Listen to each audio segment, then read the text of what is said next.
Found me on a desert road, broken down with nowhere left to go. Willpower flickered like a dying spark, then light erupted from the dark. They told me fear was just a test. The universe put me to the test. In brightest day, in blackest night, no evil shall escape my sight. Let those who worship evil's might beware my power, green lantern's light.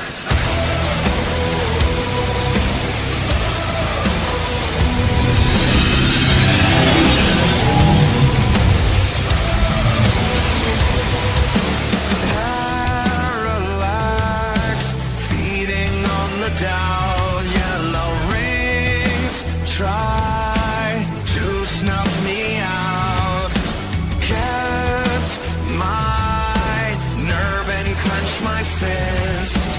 Fear is just a cloud that can't persist. Oh, called, and I answered back. Got my path down a brighter track. In brightest day, in blackest night, no evil shall escape my sight. Let those who worship evil's might beware my power, green lantern's light. Construct of anger, construct of pain, none of it's real once you break the chain. A ring is just metal, the power's inside. You either choose to run or choose to fight.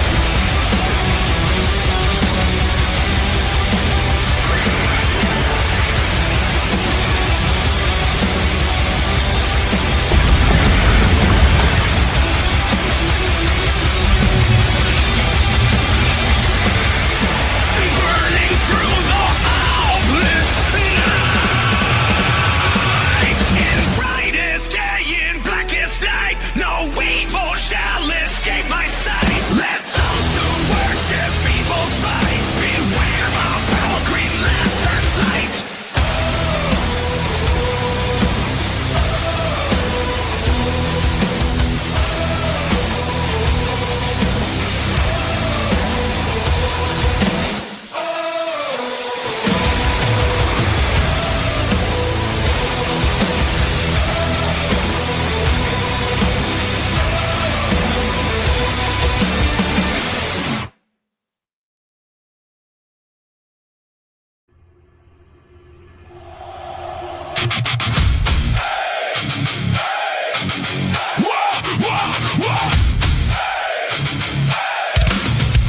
Welcome to the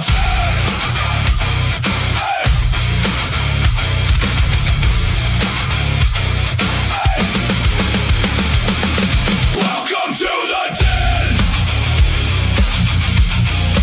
Welcome to the den. Games, fists, and a broken phone. Welcome to the den.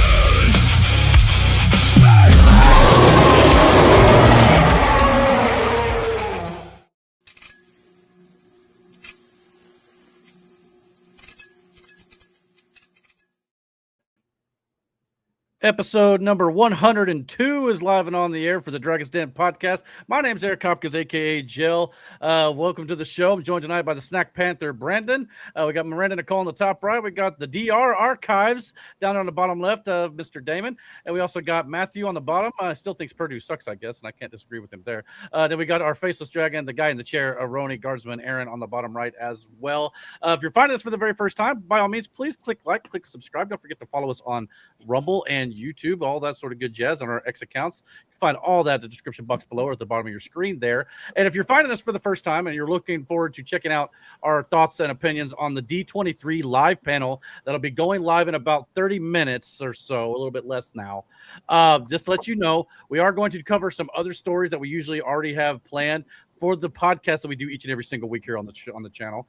But we will get into those thoughts on the live panel probably around 10:30, 11 o'clock. We're going to start to kind of let some news start to trickle in a little bit here, so we're not having like large gaps in like news and stuff to talk about during that time. But we are going to cover the D23 panel live before too much longer here. But give us a little time. We'll get to it here just a little bit. But what's up, guys? How's the things going there? And welcome back. For another Not bad question. Yeah. Do you have like an itinerary? Like, did they put out like a schedule? Like what's up first, a schedule wise for the panel? Usually, the way these things work with Disney, it'll start with like say your Disney Pixar stuff, like your Frozen. I think we might get a little mess of stuff about that. Usually, Star Wars is usually in the middle, and Marvel's usually the main event, as it were, right before midnight. So are they making another Frozen? Yeah, they're doing it. Frozen 3, I believe it comes out next year? Question mark, I think. Hey, I like the first two movies. I ain't gonna hold you. I really did. The first one was. We might get a trailer. I don't know. That's the thing. I actually expect there's a lot of talk about what we may see at D23 tonight. I think we might get White Vision. I think we might get that. I've seen some stuff from D3 on White Vision. Tons of like the set pieces for it. Yeah, a lot of That's costumes pretty and good. stuff for the upcoming seasons. But we may get a Vision Quest trailer. We may get the full X-Men cast. We'll have to wait and see. Please do. Or we'll probably maybe get another Avengers Doomsday trailer. Tickets went on sale today for Avengers Doomsday. So there is that. I'm not sure if we'll get some other little things like that or not, but certainly we may get a Starfighter teaser for Star Wars potentially, and maybe some other few odds and ends here and there too. But we'll go over all that once we get to it. So yeah, I'm gonna try to wait till next week to see if there might be some Doomsday tickets left. Well, there should be in our little like the big cities like your LAs and stuff will probably. LA, New York. Yeah, but like around here, you'll probably be able to find some. I ain't gonna be able to get some probably till September. I am curious to see what Star Wars stuff. You mentioned Starfighter, Eric. I am curious. Yeah, we'll see. Starting We to run. did get a little Star Wars news already, but we'll get to it when we get to it. I don't want to like give it all away right now. Yeah. But yeah, we ain't got no like new trailers or anything just yet. But Other than that, I will say I think I talked to you about it earlier, and me and Miranda had this conversation. I think a lot of us, what is it? What did they call us, Miranda? Like we're not millennials. Well, we're kind of like in this weird, Zennials is what they call. Yeah. We're like we were born in the 80s, raised through the 90s, but like me and you were talking about, Eric. If I could just hit this point in my life where I'm not here for this middleman bullshit. Yeah. You know what I'm saying? Like if you're gonna come to talk to me about something, you're gonna address whatever that is. Like I ain't got the time for the don't give me the runaround. Yeah, like I'm not here for that. And I gotta tell you, as a profound asshole, it's a great place to fucking be. Because in these last 2 months, I have said and done things that has just made me feel good. Oh yeah, I've noticed. But I've hit. I told him yesterday I was proud of him for what he did. For what? Today. Hold on a second.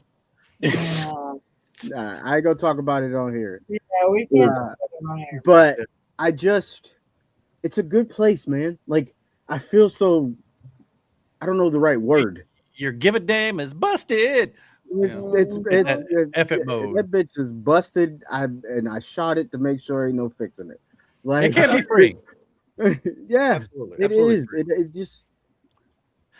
But I will say too, it is also very, very nice to be back in a civilized Civilized what? Sorry. time frame of life. Oh. Like I have, you know what I'm saying? Like I have a set of. It feels good to be. I feel normal. You know what I mean? Like my sleep schedule isn't this and this, and I actually have time to do things that I want to do. Like Quit lying. Cut We my haven't had time to do shit. Yeah, I don't even have time to do stuff. Seems like anymore. Speaking of which, I hadn't been downstairs all week. So when I walked in here, the amount of spider webs I walked into was not fun. Oh wow! I almost turned around and went back. I'm like, you know what? It ain't worth it. As long as they don't get in the computer, you're good. We just got done with our first full week, and I think pretty much every day this week, as soon as I got home from work, I passed out. Yeah. Slept. Takes it You know, out I of you, think man. I think one day I slept for like 4 hours Mhm. after getting off work. Yeah, I felt Speaking of- so. Oh, I was just Sorry, gonna say, go. I was just gonna say I felt so bad. Last week I went and visited my dad, and I literally just while we were there visiting, watching TV, I'm sitting there nodding and falling asleep on his couch, and I felt bad because it's like I only get to go up and see him like once a month or something. I'm like, here I am just nodding and sleeping when we could be socializing. Like, Uh-huh. but it's like you hit that age, like you're working real hard and all that sort of stuff. The weekend's just like, dude, I just want to rest. And sleep. So We were talking about Brandon's knees earlier today, and pretty much anytime I do work, I'll get down, try to get down the kids' level, bending my knees. By the time I try to stand back up, it feels like my knees are just like, what the fuck are you doing, old man? Stop Yo, this bending." old shit. Listen, And we're just like middle aged, I guess you could say. yeah. We're not Last old weekend- yet. I'm feeling No, like- you ain't there yet. Last weekend, I didn't do anything strenuous. I hung That's out still with a Matt, baby. which I hung out with Matt for the first, me and Matt hung out solo dolo. You know what I'm saying? He Yeah. took me to a dirt track Yeah. race. And that's wild. We're gonna talk about that. Don't worry. And it was a great fucking time. But in between that and going to work on Monday, I apparently Kiss your ass. hurt my ankle. Don't know how. But it's when I tell you I hurt myself in a way I don't know how I hurt myself, like I told you, I have a very different pain tolerance. Obvious reasons. Yes. When I tell you this shit hurt, it hurts. But tell them what helped and what we think it is. Yeah. And so there was a miscommunication at the place I am employed at, where I went to go take care and put some castor oil. And what was all in it? No, what? No. I'm talking about the cherry stuff. Oh yeah, the cherry tart stuff that she gave me, and the tart castor cherry. oil. Tart cherry. Yeah. It brought the swelling down. It brought the swelling down. So I told him he's got gout, just like you now. I got gout. I hope not. You I'm don't not want a fan. that. You don't want that. Because where do you have it at? Is it your knees? Well, I've had it in my knees. I've had it in my toe. Yeah, and you don't want it. It can go about any joint you got. So let me ask you a question, Mhm. just from a pain standpoint. I'd rather have kidney stones again. Does it feel fuck like that. at times it's like your bone is touching your bone and they're just having a fucking makeout session? Yeah, it's almost like you have nothing in between. Yeah, where it's rubbing together almost. Yeah. Really, in some That's regard, what that. sometimes. Well, and the reason why I say that about the kidney stones is because at least with a kidney stone, the pain goes away for a while when it gets stuck and it moves. Mhm. Gout don't move; it just stays there Yeah. constantly. So does it feel like your foot is constantly swollen even when it's not? Yeah, and it you feels like you have a hard time it bending feels it. heavy. Yeah, it feels heavy. It Yeah. feels like if I let it dangle, it feels Real- like there's something on the bottom just pulling it down. You know what I mean? Like Probably. I mean, I've only had it in the knee it's the once. swelling is why Yeah, it it's feels real like that. stiff. Yeah. And yes, yeah. moving it up, down, left, or right. Mhm. It's, Does it almost hurt? Well, see, if you were in gout though, there are times like, I mean, I'm not saying always, but like my first real big bad gout with it, like I almost wanted to cry. I don't know how you'd be able to sit there and just talk right. so Wednesday again was the start of the real pain for me. Mhm. There were, and Matt, this is why Matt was so concerned, because at one point I sat down because coworker let me use their chair. I sat down and I leaned back in the chair and I just said fuck, and I smacked the table hard. Yeah, because I had to redirect this shit somewhere. Right. Yeah. It's and it was like a random jolt, but like it felt like I'd rather you just cut it off. I've worked with Brandon long enough to know when I see that he is in a pain tolerance. Brandon has a high pain tolerance. Yeah, he's a pro wrestler. So when he's banging his fist on the table, I'm like, okay, maybe there might be something that we need to look at here. Well, here's the thing though, like I always thought, like most people, especially, is this your first bout supposedly with it? Right? Yeah. I'm not saying maybe it wouldn't be in your knee, but usually it's the joint right next to your big toe, which is so sensitive. Maybe your knee isn't But if as it's one bad of of a these place, things, no, it's not my knee, it's my ankle. So like what I'm saying, it could be there too. If it's one of these things where like it attacks places that have inflammation, like that, my ankle is shot. Like I screwed that up a long time ago, so it is what it is. Right. So like when I do get aches and pains, especially in this, like normally when I sprain my ankle, this particular one, a good 2 or 3 days and I'm good, right? And I'm good to go. Right. I thought I was on the clear yesterday. Ask Miranda. I felt like great. Like I felt like everything was everything. Brother, I woke up this morning and it was almost comparable to what it was on Wednesday. Yeah, it'll come and go a bit, but I mean, it might be, but all I know is for me, it was like stabbing pain, like legitimately. I legitimately had real thoughts of cutting my toe off. It was that bad. Like I would have sacrificed it. There was a legit moment where somebody was asking me what was wrong, and I was telling them what was wrong. Wild. And I legit said, if we could break it now, that'll be fine. Yeah. Like and the fact that you could walk on it at all, I couldn't put weight on my foot or my knee or whenever I had it. So either you're much tougher than I am, or I have a different kind of pain tolerance. Maybe walking on it sucked. Don't get me wrong. I'm not gonna sit here and pretend like no, that was fine. No, it hurt. But the constant reminder was when the real pain would shoot through me, and I mean real pain, it made me stop. I teared up. I bit my nails off today because I made myself bleed because I was squeezing my fist so hard because like my nails have been growing and like it just squeezed my fist so hard at one point I made my palm bleed. So I bit my nails off today I could stop doing that. And like damn. I smacked my thumb between 2 carts. Right? Blood literally shot out of my thumb. I would have taken that over this. Oh yeah. Oh, trust me, I'd take about anything over gout pain if that is indeed what it is. Because dude, this is not fun. I don't wish that on my worst enemy, and I've had about 3 or 4 bouts of it now over the last 5 years. I thought you were going to say 3 or 4 worst enemies, and I was like, hey, yeah, you're one of them.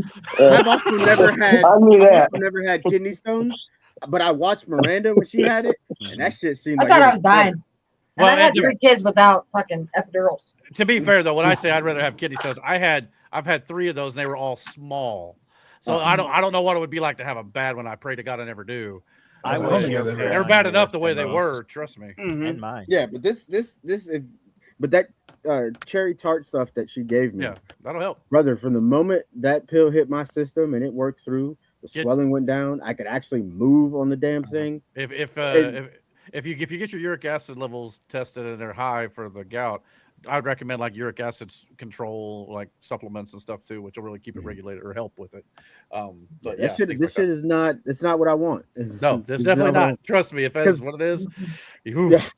Both my knees are already screwed, and then like you know how that is. Like the one time my knee was swollen. Dude, well, not only that, it took me 6 months to get over it the one time because it went from my toe. I thought the toe was better, then one of my knees was swelled up, then the other knee swelled up, and then it went back to the first knee. So like when I thought one was done, it just kept going. I was like, God. So yeah, it was a rough go there for a while. But enough about me and my woes. Yeah, right. My biggest cause of pains right now are my knees, and then pretty sure I had it confirmed. I've got fucking sciatica. I think I've got that too. My doctor recommended my right knee for a knee replacement. Killing me right now. Well, that's probably all your years of sports, Matt. I thought it was hysterical. I just laughed at him. I said, "Man, I'm 29. I'm not getting a knee replacement." Wait till you hit 30, Matt. It's all downhill. Well, look, I know a yoga instructor that's willing to do some things, teach us some things. So we're all going to do some yoga. All right, I'm down. If I hurt myself in softball, everybody's taking a picture of it. I don't know if I can do yoga. Well, she works with old people. We can all do yoga. Yeah, me and Asher have already discussed that. I'm getting pictured and put on social media. I'm 34, but my body's like 80. I'm 34. Yeah, my mind's like 25, and everything else is just going. 25. I can definitely go. mental age range is anywhere from child to adult. Right. We got a few comments in the chat here. We got our loyal listeners. Slara, she says, I think for sure she meant happy Friday, Dragons. But no, she's Friday started- works. No, Friday. Happy I got Friday. you. Get it together. This is the most Caucasian thing ever, and it went over your head. That's why. Because I'm more than Eric just. is I'm just super white. Caucasian. Super Caucasian. It's like a Get him a superpower. cape. Get that Yeah, man a cape. I am translucent. That's how for sure. We also got Mikey said, no promises on staying awake this week, gang. I failed the last 2 weeks and not felt great the last couple days. That's all right, buddy. No worries about it. We appreciate I you. hope you get feeling better, Mike. Yeah, I hope you get feel better. Hope things improve. But yeah, we definitely we definitely like what you comment for sure. You're gonna take that ass whooping in a couple weeks. What? Yeah, we got fantasy football coming up in 3 weeks. Yo, Yeah. Yo, what? I got called whiter than Casper today by, the boss on the evening shift. Oh yeah. Damn. You should have directed him my way. I'll show him white. I was like, I don't know. I dude, I Hello. don't need this kind of, beratement from you. I was sitting there eating my lunch the other day. Oh Lord, And- let it go, Matt. And I had one friend that I thought was my friend come in the cafeteria and then sits with someone else other than myself. And I felt like, man, I just, the world must really hate me. Hey, yo, he muted on you. That's how much he gave a fuck about. Oh, yeah. I know. Oh, Aaron? I know how much you get. Me and Aaron, I've been giving Aaron crap for like a week, half a week now about it. Right. So poor guy. Well, I'm glad he's your problem on lunch and not ours. Moving on. Okay. oh, wow, Yo, man, I'll be switching lunches. Would you be on yours, bub? Oh he came to God. me the other day. Kyle goes, oh, you got to deal with Matt on lunch break. And I said, no, I don't. Miranda said, I'm leaving. Yeah, What else? I talk to Kyle all the time. Oh my God. That's I'm great. surprised Kyle's not gotten annoyed by me yet. Aaron, I'm wearing black. Huh? Yeah, I don't say this very often, but you ain't shit. Who, me? Nah, Yeah, you, Eric. Well, I wasn't saying you. Well, yeah, you're right. It's true. Wow. Hey, at least I give Aaron credit. He put in that he's a boxsmith on his little status bar there, which he took a. Well, I don't want to say it on there. I don't want to get him in trouble, but I'll tell you off air what that means. But yeah, it was a fun running gag between me and Aaron for sure. All right, guys. Well, we got some stuff to talk about before we get into. Oh, it's up to you. All right, go ahead. I took a bad box that we were probably just gonna throw away, and I made it into a weapon. I didn't hurt nobody, but it looked like a giant meat cleaver. That's kind of cool. I mean, Jesus. Yeah, children. All right. So I told him, I was like, since he's the blacksmith, I was like, if you don't say you're like a cardboard smith or something, I'm gonna be disappointed. So he did it. So salute, my good sir. See again, Salute. Eric, you process things in the most super Caucasian way possible. And I still miss Friday. Yeah, I don't understand you, man. Like, hey, I gotta keep you all on your toes. That's all I'm doing. I said something to Brandon about white people yesterday. I can't remember what I said to him. Hey, I told Matt I'm still laughing about that whole Jesus joke from that was messed up, by the way. You want to see that? Watch last week's show. It is so funny though, and I was like, "Yo, props, dude. Like, you don't I always was so tired last week." He didn't miss a beat. Anyway, no, I was like, I said, you don't always get them, but that one was yours. That was a good one. All right, well, let's get into some of these topics. We got a lot to talk about tonight, as always. So let's jump right into the pro wrestling segment. And like I said, we'll get to the D23 thing here. Hang on, and we'll get to it here in just about 30 minutes or so, maybe 45. We'll see. All right, let's get into pro wrestling. Here we go.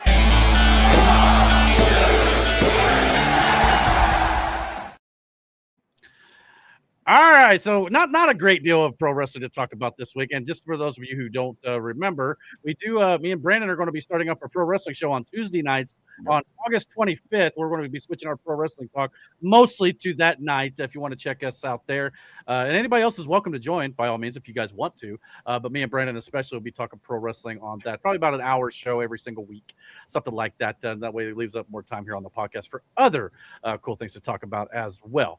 So join us for that here here in about a week and a half or so from now. But like I said, not a great deal of pro wrestling to talk about this week. It was kind of light when it comes to heavy storyline news, but so a few things I wanted to talk about. Number one, Chelsea Green last week on SmackDown, after just coming off the pay-per-view where she won the interim women's championship, which they decided to make the permanent women's champion after Rhea Ripley got her knee surgery, and she put out pictures of that last week. Chelsea Green was in a match on SmackDown last week and unfortunately broke her orbital bone. So this is an injury. It's not as severe as Rhea Ripley's knee injury, but so it sounds like she's going to get to keep the championship. More on that in just a second. But this is kind of a sad turn of events when it comes to just injuries when it comes to this title as of late. I mean, Rhea Ripley's last match before suffering her meniscus injury was against Fatal Influence at a live event. And Brie Bella, while wasn't with the WWE Championship here for the women, she was also hurt in a match against Fatal Influence at SummerSlam, and now Chelsea Green also got hurt in a match on SmackDown last week against Fatal Influence. So does this potentially, I mean, is this just kind of coincidence, or is it kind of more like a Nia Jax situation of a few years ago where she was just inadvertently injuring everybody she came into contact with? What do you think about Fatal Influence? Or is it a Fatal Influence thing? That's what I'm saying. Asking. Like, I don't know. I mean, like, I can't be like, oh yeah, that's the issue. And I don't even think it was the same. We don't even know if it's the same girl or not necessarily. Yeah, it's just sometimes shit happens. Yeah, but like, that sucks. Yeah, it does. And if you're Fatal Influence, because you know you're going to get the criticisms, it's like you know. So I don't know if it's completely fair and justified, but it was definitely something I wanted to at least point out, and I thought it was worth mentioning. I would say it's probably not necessarily justified. Yeah. Well, all I do know, though, is there's a lot of talk going around whether or not they're going to strip Chelsea Green of her WWE Women's Championship after fighting so long to earn it. There was a great segment that started out SmackDown tonight, so minor spoilers here, but they acted like they were going to have her relinquish her championship. Nick Aldis demanded as such, because obviously look at her eye here. It's gotten dramatically worse. Oh, my God. And that's with makeup. So I don't know what it looks like outside of it. It was just lightly when she had her pictures in the mirror earlier this week. So it looks like she's going to relinquish it, but then out come Gunther kind of rubbing her nose in a little bit. And she even stood up for herself saying that, telling Gunther, hey, I'm the only champion standing in this ring right now, which set Gunther off, which brought out Matt Cardona, which had an impromptu match with Gunther. And I believe Gunther ended up beating Matt Cardona via tap out. But at some point during this year, Nick Aldis also told Chelsea Green, you've got 30 days to either get healthy or I guess find a mask to wear, a la Rhea Ripley as well in the past, or Undertaker. A lot of wrestlers have wrestled in a mask before to kind of protect their injury, whether it be a broken nose, orbital bone, whatever it may be. So it sounds like they're going to let Chelsea keep this championship for the time being, at least for the next 30 days, unless something gets worse. So thoughts on that? I'm kind of glad they're not stripping her another champion of the title after we've had that go on with Rhea as of late. So what are your thoughts on their plan moving forward for the next 30 days? Well, I'm glad they're not stripping her. And you're right. Like, she can wrestle under the mask, and Cody did it. Yeah, me too. When he did the dashing Cody gimmick, you remember that? That sucks though. That sucks. I've never broken my orbital socket, but I know firsthand somebody who has. I was there when it happened, type shit. It looked like it hurt.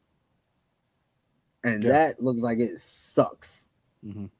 But kudos to her for like showing her toughness too. Like that's still not an easy injury to work in. You know what I mean? It's got to be sore as hell just to barely touch it and all that sort of stuff. I mean, I don't even know what that would feel like. She's not medically cleared to do a thing. Oh, I'm sure. Yeah. So that's the thing. So they're giving her at least 30 days to get cleared and all that sort of stuff. But I mean, even so, I mean, it's just kind of weird. Like some titles too, it seems like, depending on who the title holder is, you can go away for more than 30 days, but other titles is like, no, you have to defend it within 30 days. So it's like, it's also kind of sorry to interrupt, but like, no, you're fine. With what was going on with Raw and Liv, like 100 days without a title. Now we're going to put this stipulation on Chelsea because of an injury. Liv Morgan's healthy. Yeah. Like, what's the excuse there? I don't know. It's like if obviously it's Liv Morgan. Well, that may be, but again, it's inconsistent storytelling in that regard. If it's a set rule, which I understand they don't like this rule because something like this could happen where they don't want to have to abide by the rule. They don't abide by it at all, or don't even bring it up. But in this case, they're bringing it up as a 30 days. Here you go. But again, with Liv, it sounds like okay, why? I don't understand. That 30 days thing might be a storyline thing as well, Eric. Well, it probably is. There's probably an element to that too, but yeah. So at least it seems like they're going to keep it on Chelsea. And again, the crowd was like super into Chelsea Green here. They didn't want to see her give this up. They definitely did a good job of pulling on your heartstrings to start the show. So at least for the time being, it's good to see that she's going to keep the title there. For sure. I'm glad that she's got it because it seems to me like she deserved it. Yeah. She's worked hard for it. She really her ass off to it. That bump she did out in what was it? Not Hell in a Cell. Money in the Bank. Money in the Bank off of that ladder.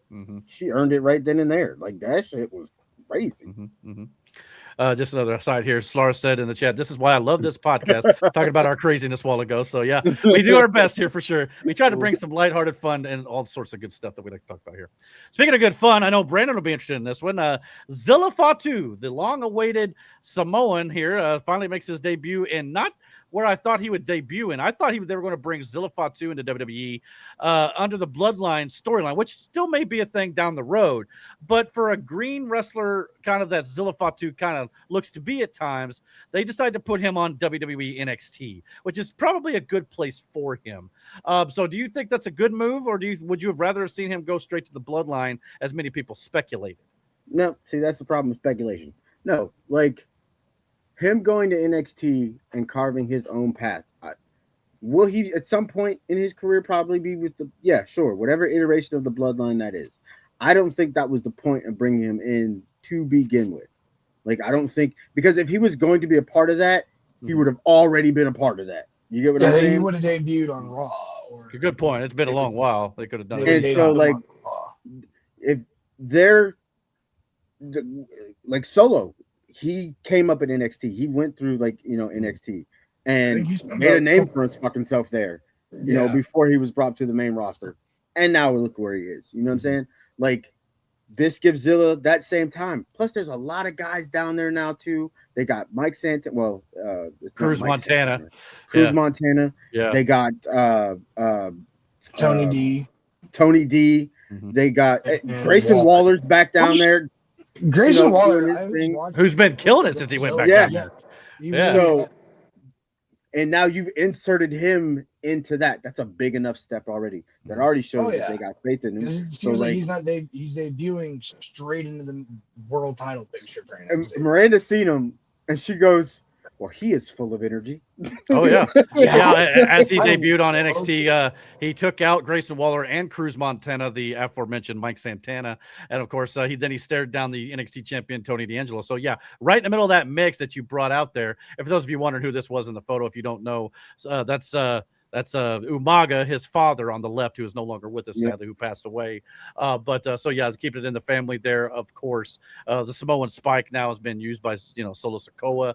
And obviously you got Jacob Fatu, who's a big, he's part of the family too, right? So I know he does the Umaga shake. He's Jimmy and Jay's little brother. No, Jacob.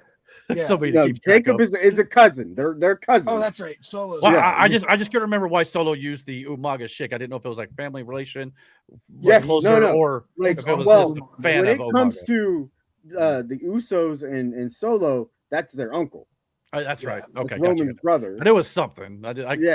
Keeping all these bloodlines straight, by the way, and I'm not the only one. Apparently, once Zilla Fatu, these cracked me up. Zilla Fatu debuted in NXT. Everybody on the main roster started tweeting. Finn Balor wrote, "I'm not even going to pretend I understand who is related to who anymore." You had Drew McIntyre tweet out, "Bloodline member number 457 has arrived." Seth Rollins says, "Another one, I've lost count." Randy Orton said, "I've RKO'd half this family, and somehow there's still more of them." Cody Rhodes says, "I'm convinced there's a Samoan factory somewhere." R-Truth wrote, "Zilla Fatu. Wait, is he related to Jey Uso, Jimmy Uso, Solo, Rikishi? I need a family tree and a map." And then Gunther said, "Whoever's creating these bloodline members, please retire before I retire you." I'm also kind of surprised Gunther said anything about it. I think like the type look, that it's all good fun, and like it's funny though because like he's been to a lot of these conventions. There's plenty of videos that Solo like Zilla has on his channel, his YouTube channel, because he was documenting his whole thing, and he's met Finn and he's talked to him, and like they've all spoken to this kid. You know what I mean? And they've all obviously have a relationship with the Samoans that are currently in the company. Sure. But they've been there since the inception of this fucking company. Like they are some of the most memorable and famous come from this company. So like it's surprising, but also not. It's just like with any other sport. You'll have at some point somebody's kid that you cheered for is going to join, following those footsteps. Like it happens. And his dad was who his dad was. Like, yeah, he's going to go there. You know what I mean? Yeah. He's going to do that thing. I mean, and that's part of, kind of the next generation coming up, that sort of thing. It's all about the circle of life, as it were, I guess you could say, so, but yeah, so I don't know if he'll actually be joining the bloodline anytime soon, but if he were to win the North American Championship or the NXT Championship, you could definitely do, I got a feeling you could, at the very least, you could bring him up for a War Games match if you needed it to be that way. However, it seems like we may be getting 5 members of the bloodline here sooner rather than later. So that leads us to the next part of the bloodline story I wanted to talk about this week. On Monday Night Raw, we had Solo Sikoa and Jey Uso have a bit of a promo battle before their match at the end of the night, where Solo came out into the crowd kind of mocking Jey Uso's theme song, saying day one ish, it's just me, Us, your boy Solo Dolo is now in your city. So he kind of ran with that, and of course that led to Jey Uso kind of retorting back, why you're what's that? Oh, sorry. What? I don't know. I think it might crackle. Anyway, so Jay said, you know why your family is set for life, Solo? It's because the rest of the bloodline. It's because of us. So again, kind of building on this whole, is Solo going to be a part of the bloodline again or not, or trying to coerce him to come back? And Jey Uso's lately been going blow to end his promos. And at this point, Solo Sikoa literally ducked an imaginary bullet, which I thought was hilarious. And so funny. Did you hear the week before where he did the pew pew? Yeah, the pew pew. Yeah, pow. That's what they played on with that here. And of course, he even brought that back again. Then Solo turned around and said, "Is everybody all right back there? Did anybody get shot?" Then I believe he went and did the whole pew thing again. So yeah, this was very, very interesting, I thought, in my opinion. So a lot of fun. It's got a lot of people making memes online, which I thought this was hilarious. So you have to do this. Oh my God. So the internet can be an amazing thing sometimes. And that is hilarious. This is one of those instances I just had, and I guess somebody else added a flag coming out of the gun for the pew pew, which I thought was funny. Oh my Lord. So Solo is going to be the most unserious member of the bloodline if he does indeed join up. It's stark difference from what he was in the beginning when he was originally part of the bloodline. Yeah, well, let me finish this here. We'll get into your theory there, damn it. But at the end of Jey Uso basically said, let's have a match tonight, and if you win, we'll leave you alone. But if we win, I'm going to present you to the tribal chief next Monday night on Raw. Well, with the help of brother Jimmy, Jey Uso did in fact get the win over Solo Sikoa. So now Solo Sikoa has to go back to the bloodline, or at least kind of do this whole Jacob Fatu thing where he's got to acknowledge the tribal chief and stuff. And Solo wrote on social media, "Damn, I got to go back." So is he going to be officially a part of the bloodline once again, making this a 5-man crew? Or is this going to go a different direction when he faces the tribal chief on Raw this week? What do you think? I'm thinking just because of the wording here. Because they never said he was, according to what they were doing on Raw with it, outside I think maybe commentary lines, the whole premise of the match was he was going to be delivered to Roman. Yeah, served up to him in a way. Not join, delivered to. Sure. Which makes me think they're going to do a whole, Jimmy and Jay are going to be out there with them. Here you go, Roman. Solo's back. Solo's just going to do his current thing and tell him to fuck off. It'd be interesting. I could see that happening. Just by the verbiage of it. It's like, because delivering something to someone doesn't necessarily mean they're going to join. Right. Like he has to acknowledge him like Jacob had to and rejoin. Mhm. Yeah, Yeah, I think when see that. they'll get to that point, and Jacob will, instead of doing the one index finger, middle fingers. That could be a good theory. Do you have any other different thoughts on that, Brandon, or no? No, I mean, the only thing with that is when do you do that? You get what I'm saying? Because because that's going to launch them into a program, right? And if With LA Knight being a thing right now. Yeah, and Oba, like, that's also a thing. So, like, I don't, man. Yeah. I think Oba's got other things right at the moment, but yeah, eventually down the line could be a thing. Yeah. But yeah, I still feel like, though, it'll be, if anybody turns on him, it will be Jacob. Because. Could be. Jacob and Solo both. Like yeah. He's like that dog. The way they booked Fatu against Keys kind of makes me think they're not going to have Jacob turn on Roman. Because he did that for Roman. They got his best friend. Yeah, that's true. For Roman. Interesting to me. You mentioned Royce Keys, which I heard he's not injured, but he has been. He's not going to be on television he's out indefinitely, is what they're saying. So, so I don't know what's going on there. Doesn't sound this is an injury angle for sure with the write-off they did last week. So I don't know what's going. Hopefully, it's nothing too bad. I mean, maybe something personal. I don't want to speculate, but hopefully, it's not like we have no confidence in him or anything. Like I wouldn't think so. The way they pushed him, but we'll have to wait to see. So yeah, I guess we'll wait and see what happens on Monday. But yeah, intriguing. It gives us a reason to watch on Monday Night Raw with the Tribal Chief Roman Reigns being on that show to confront Solo Sikoa. So definitely. And again, you know how Roman said he would treat Solo like he said, "Go get me coffee" type shit. Like when he was giving me. I don't know how this man has been able to skirt this whole lie and nobody call him out. Yeah. You know what I'm saying? Like, you don't question your tribal chief with it though. Like that's what it is. Like the crowd fucking loves this guy. Yeah.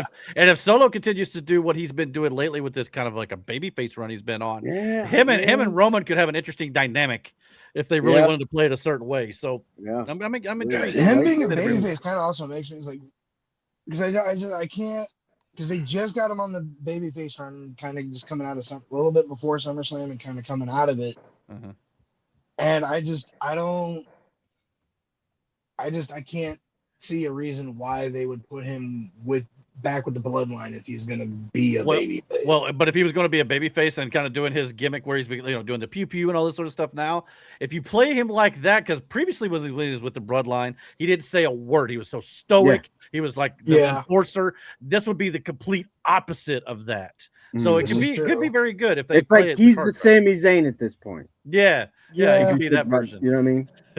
Boy, dude, and Jacob's now him with the role that he played, and now you have this whole story evolving in the background with the Usos and Roman. So like, man, I don't know. It's got some legs still. I still enjoy it. I don't care what some people. I'm enjoying it. Yeah. Well, moving on a little bit from that here, I wanted to put out our well wishes to good old JR Jim Ross. For those of you who don't know, he recently had brain surgery this last week. Oh my! He apparently, according to the reports, Jim Ross 74 underwent brain surgery on Wednesday in Oklahoma to have a shunt procedure put in to drain excess fluid around his brain that was causing him some memory issues and things like that, I think, and maybe to relieve some pain as well. So good thoughts. And apparently the surgery went well. I believe he was expected to go home by today. So hopefully he's at home resting well now. So anyway, we want to wish good old JR all the best, because that is no joke, especially at 74 years old. Any age, brain surgery. That is childhood wrestling right there. Yeah, exactly. So, yeah, we definitely want to wish him our best, and our thoughts and prayers are with him moving forward. So take care, buddy. No doubt about that. Any other thoughts on WWE? Because that's all I really had for WWE tonight. No, that's about it. All right. Well, I guess. Just the stuff from SmackDown tonight's all I. Yeah, and unfortunately, I don't know anything that's going on there. If you want to talk about it, you can real quick. But I mean, it's up to you. Kind of the big point. Tiffy lost her title to Jason Jane. Oh, well, now the trios got. I got you. That figures. That figures. I don't know. I think they're called the MFTs in WWE. God won the titles tonight as well. God. Grills of Destiny. The Tongas. Tonga. Oh. Yeah, they had that triple threat tag title match tonight. They won that. Okay, cool. Ron Killings hit Cena's 5 moves of doom. that was honestly a joy to fucking see. Nice. It's like Cena still lives in the company.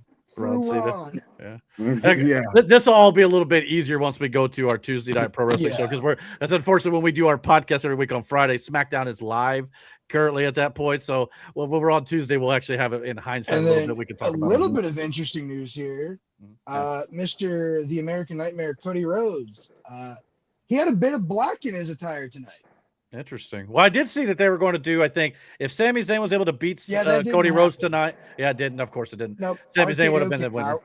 RKO, Randy came out, and Cody and him get into a brawl. They get to the point where Cody's about to smack Randy with the chair, and they have, I want to say it was Jason Jordan, and I want to say it was, Davari, I don't know. You say Jason Jordan?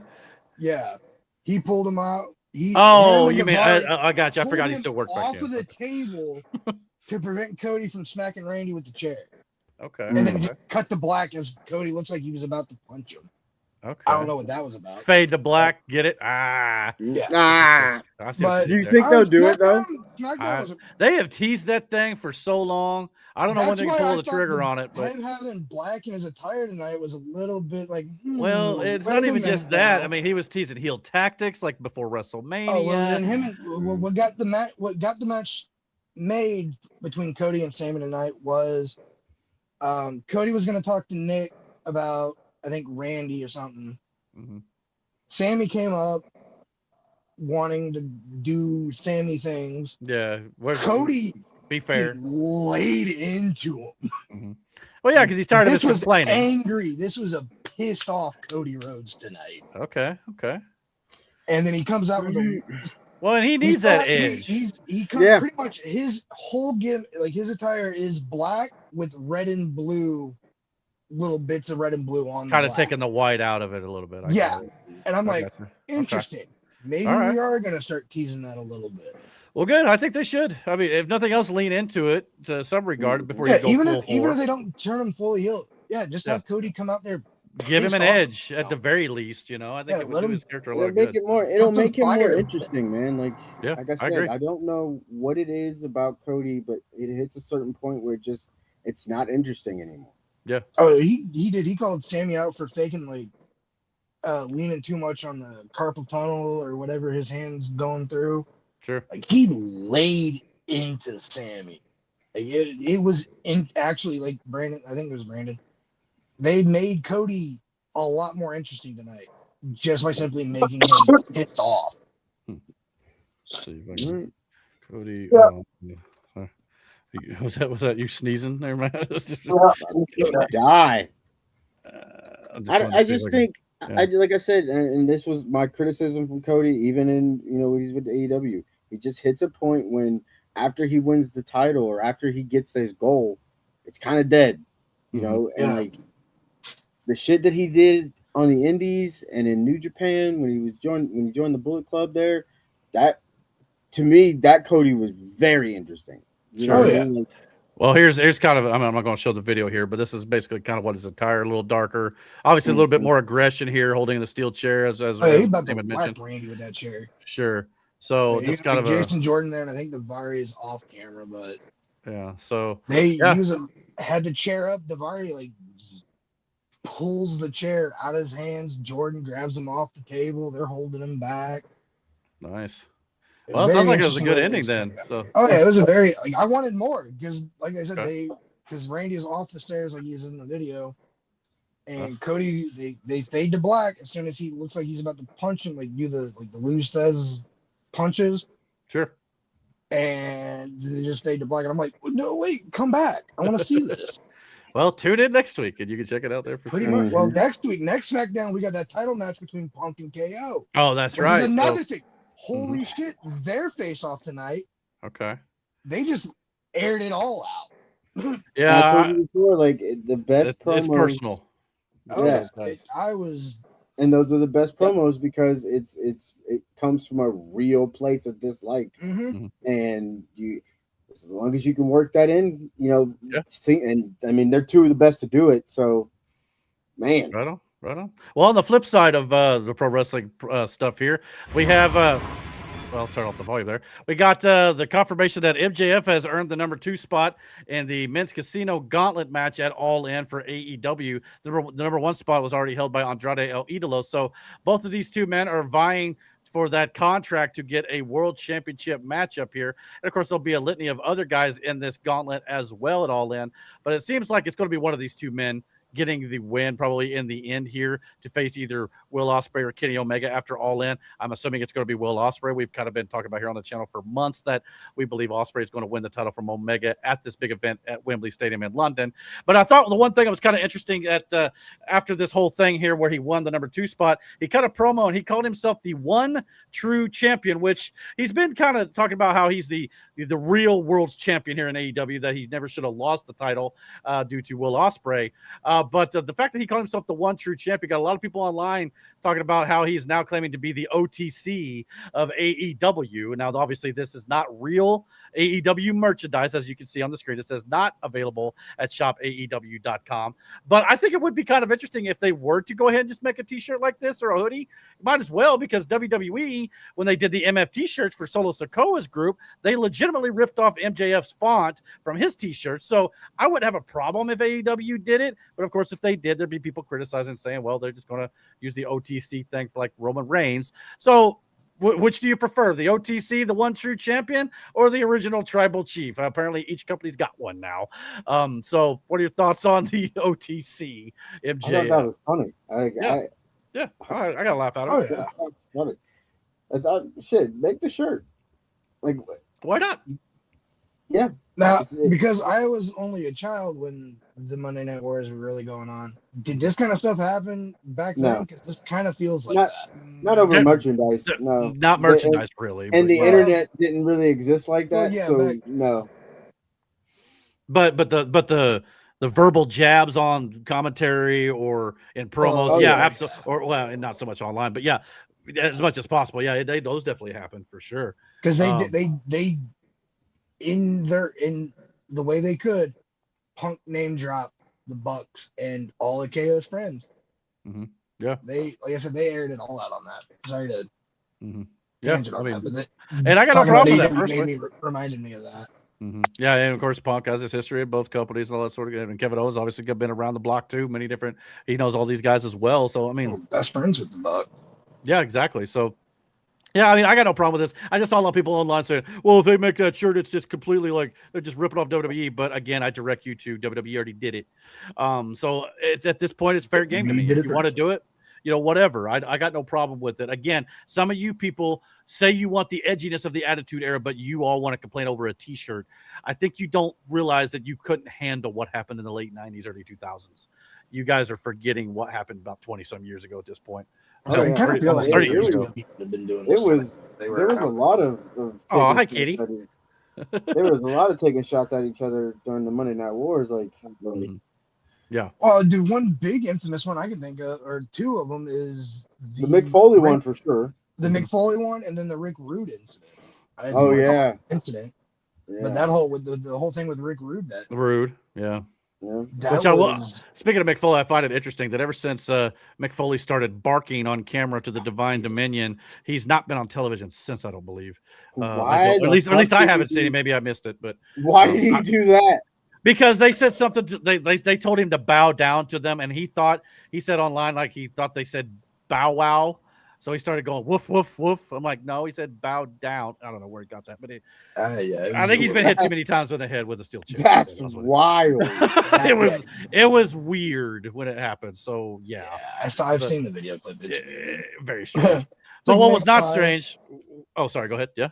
I was just like, Nick, why? Would why you use that? Well, this week on Dynamite, we did get the big return of Swerve Strickland. Came back to Dynamite after a while off here, and he immediately confronted Hangman Adam Page and Brodito, as well as the Demand, who showed up at on the stage ramp there, while teasing a possible move into the Trios division as he approached the World Trios Tag Team Champions there in the ring. And by the way, first of all, I want to admit, Brody King he looks like he's just dropping weight. Like, good on him, by the way. He looked great. So more of that. Good for him on that. I hope he can give me some pointers. I could use that myself a little bit. But anyway, but Swerve Strickland said basically, you know, he looks like he's thrown his hat in the ring, as it were. So I know I've talked about in weeks past that I thought the Young Bucks and Edge or Cope and Cage, I should say, at All In was going to involve maybe another greatest tag team in the world. But now they've made it pretty clear that Swerve is going to have 2 mystery opponents potentially heading into All In. And I think we're getting Swerve and the New Day, Kofi and Austin Creed, here going for the trios titles potentially. Would you prefer to see this or them to get added to the World Tag Team title feud with the Bucks and Cage and Cope? Here's the thing. Yeah. Okay. The only way this works with the New Day is if they're not the New Day. No, of course not. Because you can't put that gimmick with that gimmick. You know what I'm saying? Like, it's not going to work. No. So unless they're coming in as a heel faction, because that's what they're going to be seen as. Strickland plays this thin line between heel and face, but like he's brutal. Yeah. So unless we're getting a really dark side to the New Day, which is kind of what the New Day was doing a little bit in WWE anyway before they left to begin with. A little bit, not the aggressive side, but kind of the darker New Day. They were definitely more heelish. Sure. Yeah. But like, if done right, this could be excellent. I would love to see these guys wrestle like the Hurt Syndicate, or Hangman, or not Hangman. Kenny Omega and the Bucks could be a 6-man at some point. They obviously want to wrestle the Bucks. So there's a lot of potential. There's a lot of great tag teams like the Bang Bang Gang and the Dogs and the Death Riders. There's all sorts of 6-man tags you could do with this group. So I'm excied for it if this is the case. Honestly, having Strickland, if that's the plan, that's the best way to really make those belts mean something. Because like for as long as they sat dormant and they were passed around here and there, nobody really gave a shit. Just within the last few weeks, they've been passed around. You're right. Yeah. So like, if we're gonna add some stability to it and make them serious belts, then yeah. But that's a weird thin line you're gonna have to balance between your tag division too. You know what I mean? Because maybe Kofi and Austin Creed want to be taken more serious based on the way they've been portrayed in WWE over the last decade or more. This will be. But I mean, that was their idea, though. But after doing it for so long, what I'm saying is maybe now they want to have a change of pace. That's all. Not that they were against it necessarily, but with Kofi and Austin, Jericho's confirmed that they're on his rockin' cruise ship. Exactly. So this is all but a confirmation they're joining AEW. And then on top of that, Kofi has, Kofi actually, I heard today that he has put out a couple trademarks for seemingly his actual name. Okay. So it may not I think he's gonna go either just by Kofi, or he could do, I think Kofi, he's using his initials. He's trademarked his initials, KSM. Okay. Well, either way, there are reports going around that they have actually already signed. No confirmation on that I'm aware of yet, but it does look like their debut is imminent. Could be any day, maybe even Collision tomorrow night. We'll have to wait and see. I would think they'd probably hold that for a Dynamite, or if you're going to do mystery thing for All In, they may debut at the pay-per-view. Would you prefer it be a mystery thing, or do you want them to promo it going into the pay-per-view and debut them earlier? Which would be the better way? We all know who it'll be, even if it is. I think you have all the other teams come out. Strickland comes out first, stands on the ramp, and then hit whatever music you hit and have. I think that's your biggest play. It's your biggest show. I mean, I personally don't mind either way. I don't mind if they bring them out on Dynamite next week, or at the pay-per-view. Either way, I think the pay-per-view works way more. It's your biggest show. It's the biggest stage. Right. The only reason I would say it's okay on Dynamite too is because I think everybody in the know that they're coming. If you try to make it a secret, it's the worst kept secret of pro wrestling. There's been situations where we've already known that too. Like we knew Cody was going to show up. Like, we knew that. Oh, yeah. And this may be a red herring too. Maybe they're actually involved in the Cope Cage Young Buck stuff, and maybe Swerve's got 2 other guys we don't know about. That maybe Could be too. That's also true. Maybe he's bringing back the Hurt Syndicate with him. I don't know. Yeah, that's another thing too. Maybe the Hurt Syndicate. You know what I mean? Like, is Jericho's Rock and Wrestling thing, is that in any way connected to AEW? He's had a lot of AEW talent going on. I don't think you have to be something he did through AEW, or was that something he did? No.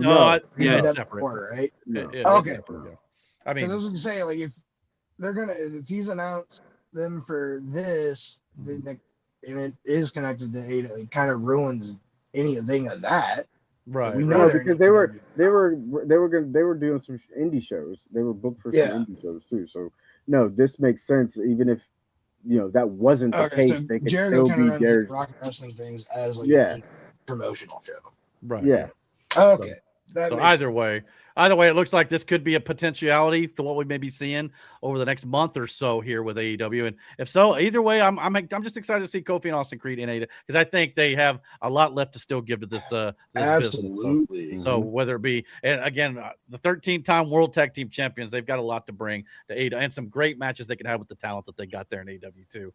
So looking forward to it, no matter which way they decide to go here.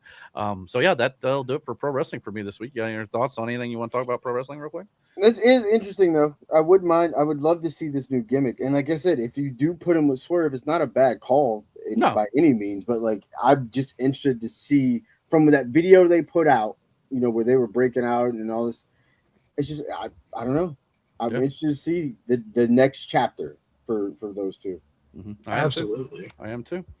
All right. Well, before we move on here, Mike had a chat. He said, Dark Side of the Ring, by the way, for those of you who've not been watching that, it's a good series to watch. It's in 7th season, I believe, at this point. He said this past week was on Paul Orndorff, Mr. Wonderful.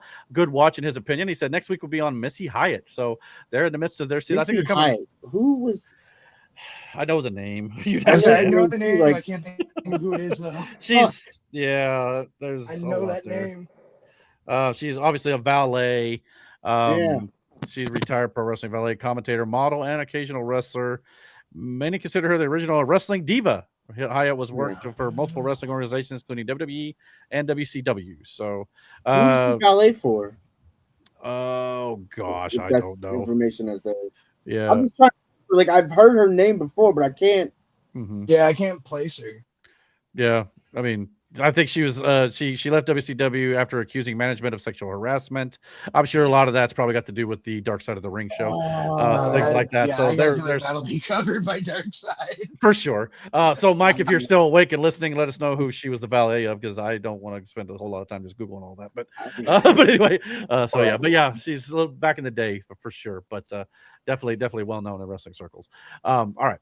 So like I said, we're going to get to the D23 thing here. The news is kind of slowly trickling out. There's not a whole lot to talk about just yet. It looked like they might have even been a little behind here. I'm not sure.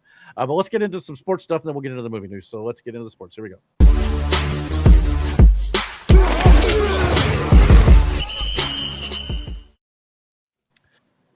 All right. Preseason week 1 of the NFL has officially kicked off, and we had a little bit of news items before we get into the games.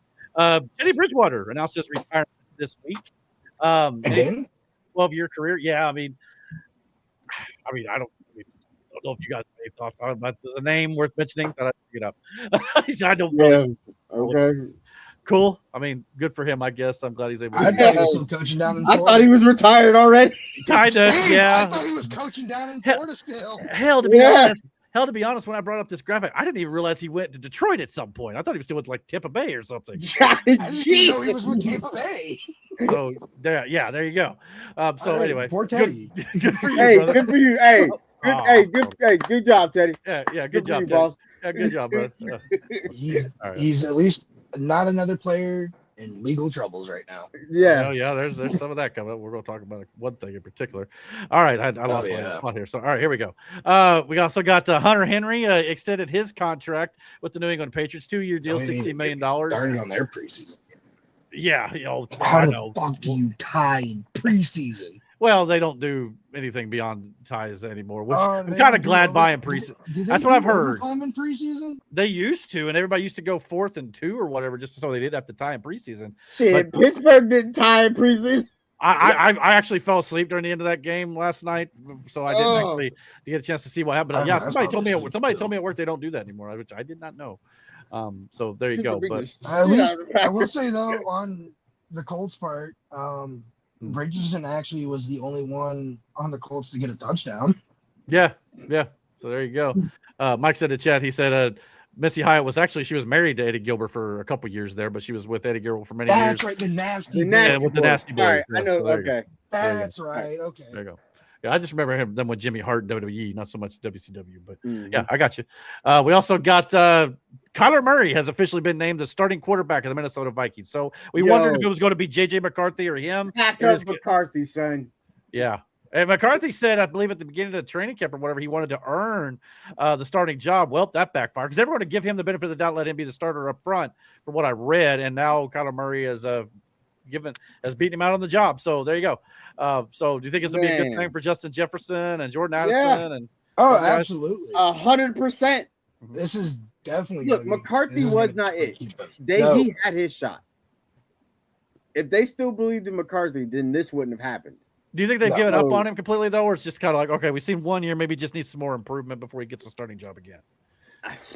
There's a lot of rookies they throw to the Wolves. This is going to be his 3rd year. He's only got if I say it's about to be his 3rd year, big dog. Like, oh yeah, he missed that whole first. Well, last year he was his first playing time, though. Pick him up for a 5th.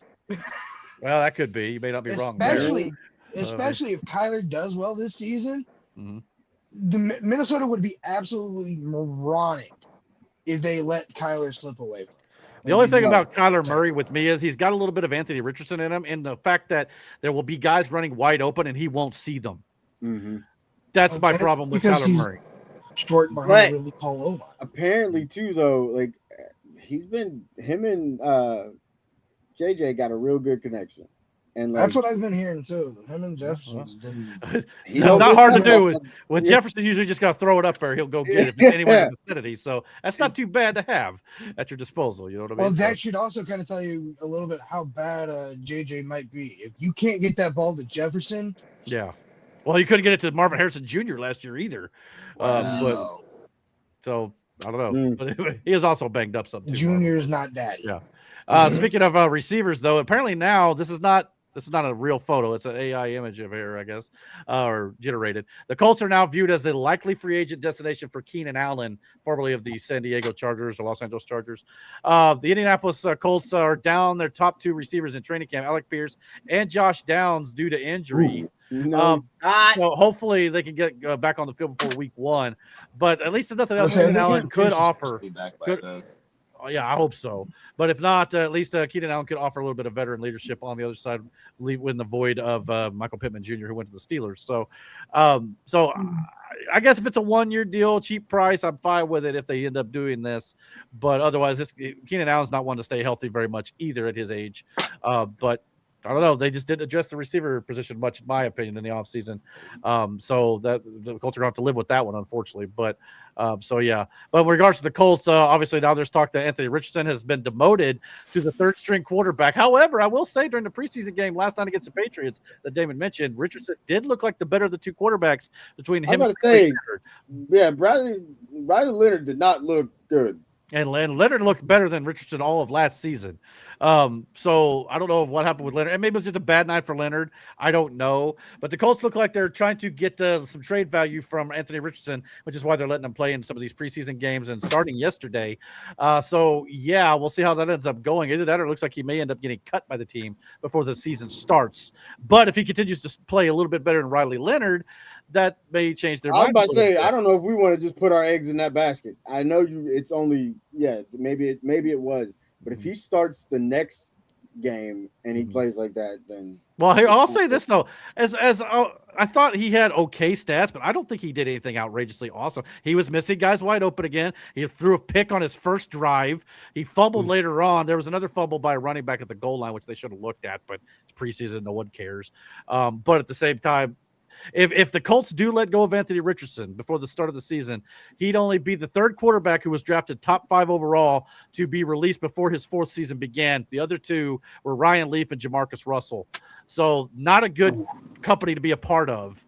No, if but that at is the true. same biggest time, draft bust in NFL at history. the same time, Yeah. I mean, he could get traded to another team, or practice squad, or even, as a backup somewhere else. I mean, it may be one of these cases where a change of scenery would do him good. Mm-hmm. Yeah, that's true. And maybe it'll actually spark his career a bit. And I just know, I mean, he did look a little bit, like I said, I'm not going to completely like dog on the guy last night. I thought he looked okay, but there were things I'm still looking at going, oh, here we go again. But we'll see what he does in the next couple preseason games. Maybe he could turn it around. I don't know, but I don't know if it's maybe a little too late for the Colts. I don't know. But anyway, we'll see what happens with Richardson. But yeah, 13-13 tie, first game of the year. It sounds like a Colts game. I don't know about how you feel today with it being a tie as a Patriot fan, but why are we tying in preseason? Well, just again, we don't want to go overtime and get guys hurt. That's why. Not only that, the Colts special teams coach tore multiple ligaments in his knee when he got ran over on the last play of the game. showed me that video. Yeah. Jesus. Painful. Yeah, the last play of the game, a couple guys ran out of bounds, and I guess the Colts special teams coordinator was there, got knocked down, and he tore multiple ligaments in his knees. He went down, or one of his knees, and he looked like he was in a lot of pain. So, yeah, it looked pretty rough. I mean, it didn't look like a bad hit per se, but those guys are over 250 fucking pounds, and they're barreling into that dude. Yeah. Well, he got out of the way, but then when he bent down, it's like his knee torqued, and then he had to twist the other way. So it wasn't really the guys who really even ran into him per se. It was just kind of an awkward thing, and it just unfortunately just tore some ligaments, which sucks. I was trying to see if there was a video over here, but I guess not. But yeah, so sad to see, but yeah, that's the 13-13 tie. Last night we did get to see the first snaps for Fernando Mendoza, the national champion IU Hoosier, here in the Las Vegas Raiders, and he, solid 10 for 16, 96 yards and a touchdown. Didn't look too shabby. I know that's about what he did at IU. Yeah. Well, yeah, I mean, there, it helps if you got defense, run games. Hey, listen, it's a national title. Yeah. Here's the thing. Mm-hmm. It's different. It's a different is ball. Like him doing that is good. I get it. It's not what he did at college, but like, there's not many guys who come out the gate like that. You know what I mean? Like, it's a different speed. But he looked good. Miranda showed me a video, some highlights of him. Showed me this one pass in particular where he threaded that motherfucker. I said, that's some shit. There were some good throws. Tight window, man. There were also a few times where it looked like he was holding on to the ball too long, and he took some sacks too.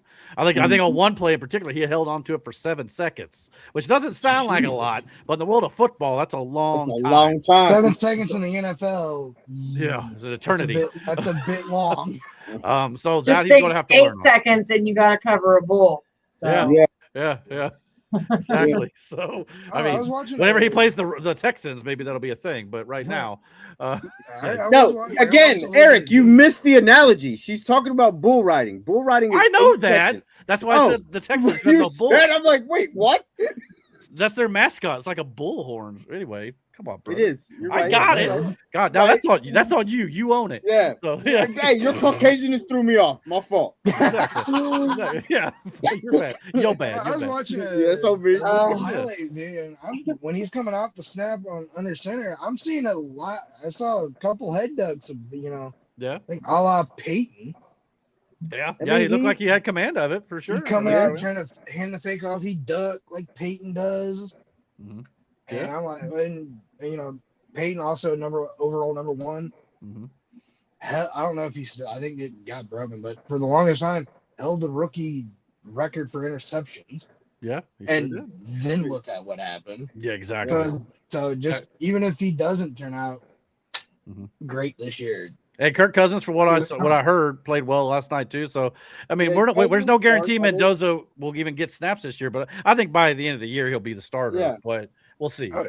But yeah, I mean, for now, I didn't know if they named Cousins the starter for right now. I mean, yes, I think they did. It's still a smart move, no matter what. But like, Yeah, they named him the starter for now. Yeah. Mendoza will learn from the bench for now, but yeah, we got to figure though if week 5, week 6, they're 2-4, 1-5, that may change. Yeah, you know what I mean. So time will tell. We'll see how it goes.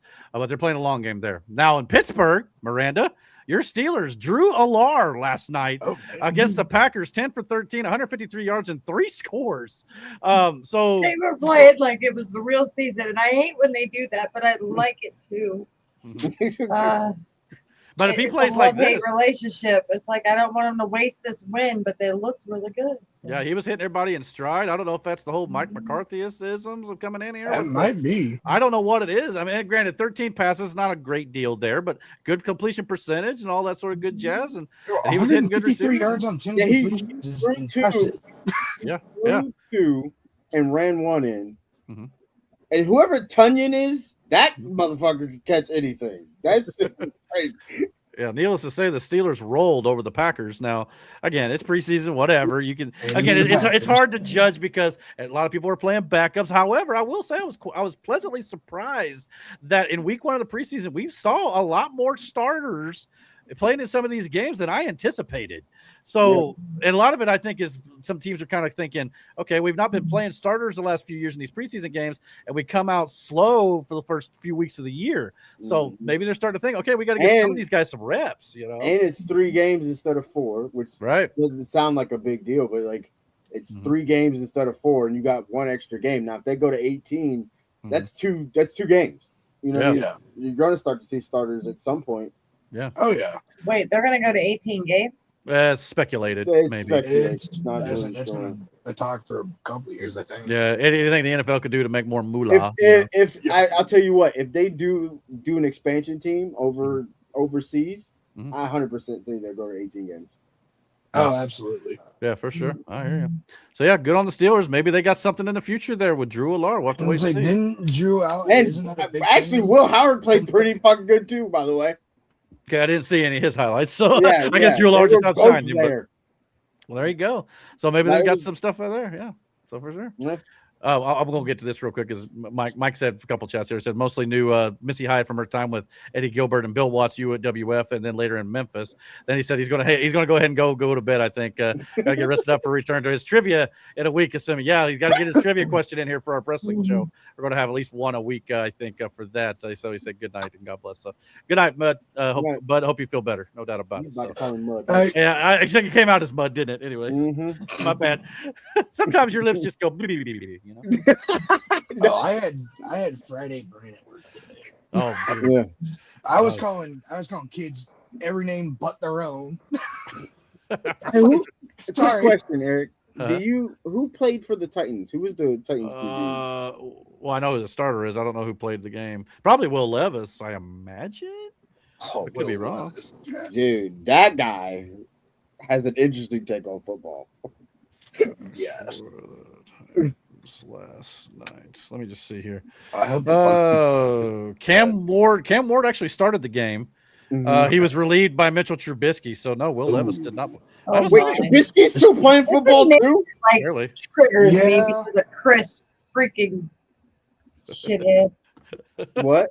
Oh, he bullied me about him being on my fucking team. Oh, yeah. Is he Super Bowl winning quarterback too, by the way, or no? Yes. Is he really? So. Yo, Chris did boo the shit out of you for drafting.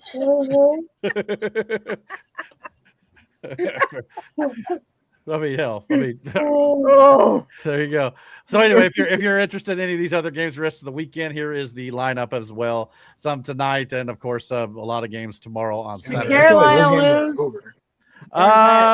Let's see. They play Saturday. Yeah, they play Saturday against the Bills at 1 o'clock. I'm hoping the Jets lost.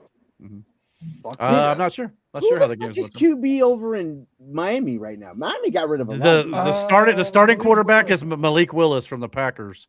Used to be shit. Yeah, because that team is in disarray right now. Well, here's the thing, though. The Dolphins are in this weird situation though, where literally they can't get any worse. So there's nowhere to go but up. You're right. I guess. I don't know about that. And not only that, their expectations are completely wiped off the board. So anything that they do, you know what I mean? Like Tyreek too. Yeah, Tyreek's gone. I don't even think he's on a team right now. No, people are tired of his shenanigans. I think at this and point. Then, not only like I said, they're in disarray because they're still paying Tua. Yeah, and Tua's now with Atlanta, and who I think he's been named the starter down there until Penix. Oh Lord Jesus! I feel bad for Penix. And Penix I thought was playing serviceable until he got hurt. Yeah, that's true. He's had injuries since college. Yeah, and he's had injury issues since then. For sure. Last thing in sports I wanted to talk about this week was another quarterback. Washington Commanders, Redskins, quarterback Jayden Daniels will no longer allow LSU to use his name, likeness, or he doesn't want them to wear another player to wear his number 5 number either, because he feels like it, is kind of a disgrace to his legacy. The Daniels family is deeply disappointed and feel profoundly disrespected by LSU's decision to give Jayden's number to another player. Jayden and his family had every reason to believe that his number would remain a meaningful part of his LSU legacy and would be honored and protected in recognition of his extraordinary contributions to the university.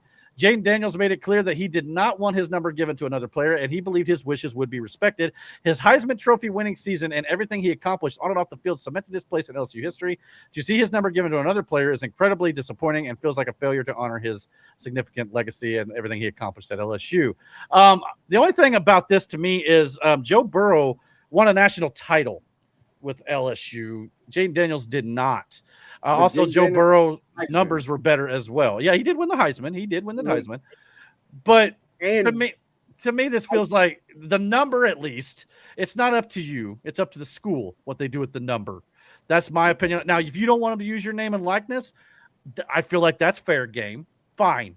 But to try to dictate who should be wearing your number, whether it should be, for retired or whatever it may be, that's up to the school, in my opinion. Do you have any different thoughts on that? Yeah. No, I'm in agreement with that.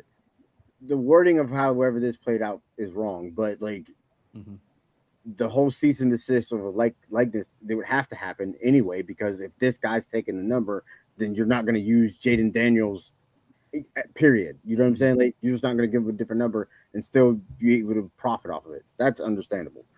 But the whole thing with the jersey, if you played sports, there's a lot of guys, and I was listening to several of them talk about it today. There are certain numbers, sure.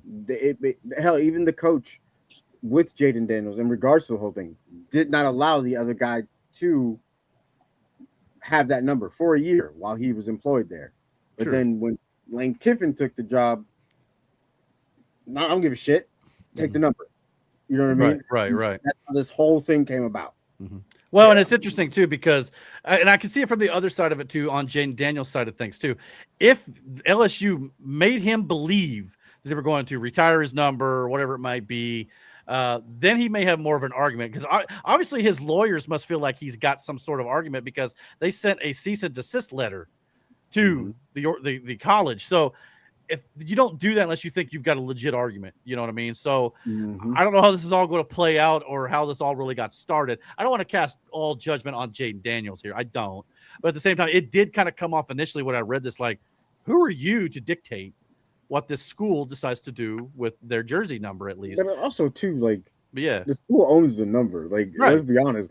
Like, if you want to be real about the shit, like, they can do what they want with it. Yeah, but it's the whole perception of it. Like, that's what happened after what he did there. The coach wouldn't let nobody else wear the number that was established. And then when he left, that rule goes out the window because he's not the fucking coach there anymore. And it was like, I want the number, and it was like, take it. Yeah, I hear you. So, but anyway, I thought the internet was having some fun time with this. Apparently, Jayden Daniels' teammates with the Commanders have reportedly been instructed to only give him high 4s instead of high 5s, because it's apparently unauthorized to use number 5. So don't give him no high 5s or he might get mad at you. So that was kind of funny. Another one I thought was kind of funny is that said apparently the United States in general is reportedly in talks to turn the Pentagon into a hexagon, because you can't have 5 sides without Jayden Daniels' approval. So just so you know. And the internet is again. That's wild. Another one I saw that was funny was apparently the franchise 5 and below, the store is now changing their name to 4.99 and below. So just so you know. So yeah, Yo. some fun stuff right there. But anyhow, so yeah, that's worth mentioning. It's messed up for sure, no doubt about it. Got your thoughts on sports? That's all I got for this week. Yeah. No, but that I'm just glad football is coming back. Me too. Preseason or not, and I'm happy to. I want to see the Colts look good, but I ain't gonna lie to you. Also, Daniel Jones is looking pretty healthy for only months off of an Achilles tear. I know. I hope so. Please stay healthy. Practice. I'm like, buddy, are we sure you ripped that thing? Mm-hmm. Listen to me. Even if both Downs I'm gonna drop Matt out of here until he comes back because I don't know where he went. Anyway. Downs or Pierce are back, and we do get Keenan Allen, right? Like, sure. I still am going to wait for the other shoe to fucking drop. Like, I am so sad every football season with this team. I can't do it again. So on the flip side of that, the Steelers looking nice. Pittsburgh looking real nice. All I know is cheering like he was a fan. Well, and I'm not going to lie to you. Some of those preseason games I caught highlights of and watching the Colts game. Then I saw the highlights of the Steelers. I was like, dang, they look like they're playing regular season football. You know what I mean? Like it looked explosive. I'm not going to lie to you. That third team defense, the amount of penalties was insane. Yeah. The only other thought I'll talk about the Colts here. Well, two. Number one, stay healthy, Daniel Jones, because if you don't, eesh. Number two, I'm not gonna lie to you. I honestly thought going into the season, our linebackers look very, very weak and unproven at this point. Yeah. And it's still unproven because we don't know a lot of these guys. But rookie, I think it was like Beckler, Bolchler, whatever his name was, Bryce Bockler, or however you say his name. He looked impressive. Cade Curry looked impressive as well. He's making tackles all over the field. Carly's, I mean, I know they're kind of high on him, and of course we still not seen C.J. Allen from Ohio State. I think he's dealing with a minor injury right now. Hopefully it's minor. So there may be a little bit more there at the linebacker position than I originally gave him credit for. So hopefully, just one night's observation. I thought they looked pretty good last night. So. I saw the pass rusher on the defense for Pittsburgh, who's also from Ohio State. His name is Jack Sawyer. Fucking rushed the shot. I was like, no shot. Like, just TJ Light, my guy. Trying to see. I have one more topic of sports. Sure, go ahead. Because I don't want to save it for later because I want to get out of my system now. Women's basketball needs to just be wiped out. You shared that thing about the NBA players registering for the draft and stuff, which was great, by the way. But apparently the WNBA, I guess, held meetings to determine what a woman is, by the way, which is like translation. Well, we're going to come up with a definition that will allow trans people to play in women's sports and WNBA, but not NBA players. That's what it was. But they couldn't come to an agreement. They still, at this point, haven't defined what that is. Yeah. Neither can the Democrats in Congress. So, because the moment they do, has to end. Yeah. The moment they define what a woman is, their whole narrative goes to pot. That's the problem. Yeah. Yeah. So that's why I got more on that. Miranda has never cared for basketball to begin with. But this whole women's basketball situation, like I've spent way too much time on X. Way too much. Okay. So just C.J. Allen, the linebacker for the Colts. Apparently, he's dealing with a hamstring injury he got during camp. He suffered a meniscus tear late last year, underwent quick surgery, and he played 13 days after his surgery last year. That's crazy work. So he's a tough dude. So hopefully this hamstring injury won't be that big of a deal. So, but yeah, what is our receiving core looking like? It is Alec Pierce, Josh Downs in the slot, Ashton Doolin, Laquan Treadwell. That's where you fall off a cliff for me. So to me, it's it's Tyler Warren needs to be the guy. But if Keenan comes in, it'd be him. Whose role is he taking then? It would be Doolin's or Treadwell's. It'd be the second receiver on the outside because Downs is going to be the slot guy with Tyler Warren. So it would be the second outside guy, but that's assuming. So yeah, after those three guys, Warren, and then Downs and Pierce, there ain't much. We got Taylor. Taylor. Who's behind Taylor? They drafted a rookie. I don't know if he's the only guy back there. He played last night. He was the guy who supposedly fumbled at the goal line and didn't. But he didn't though. He had the ball across the goal line and he was down, and then some guy come up and knocked the ball out. But they didn't review it because preseason.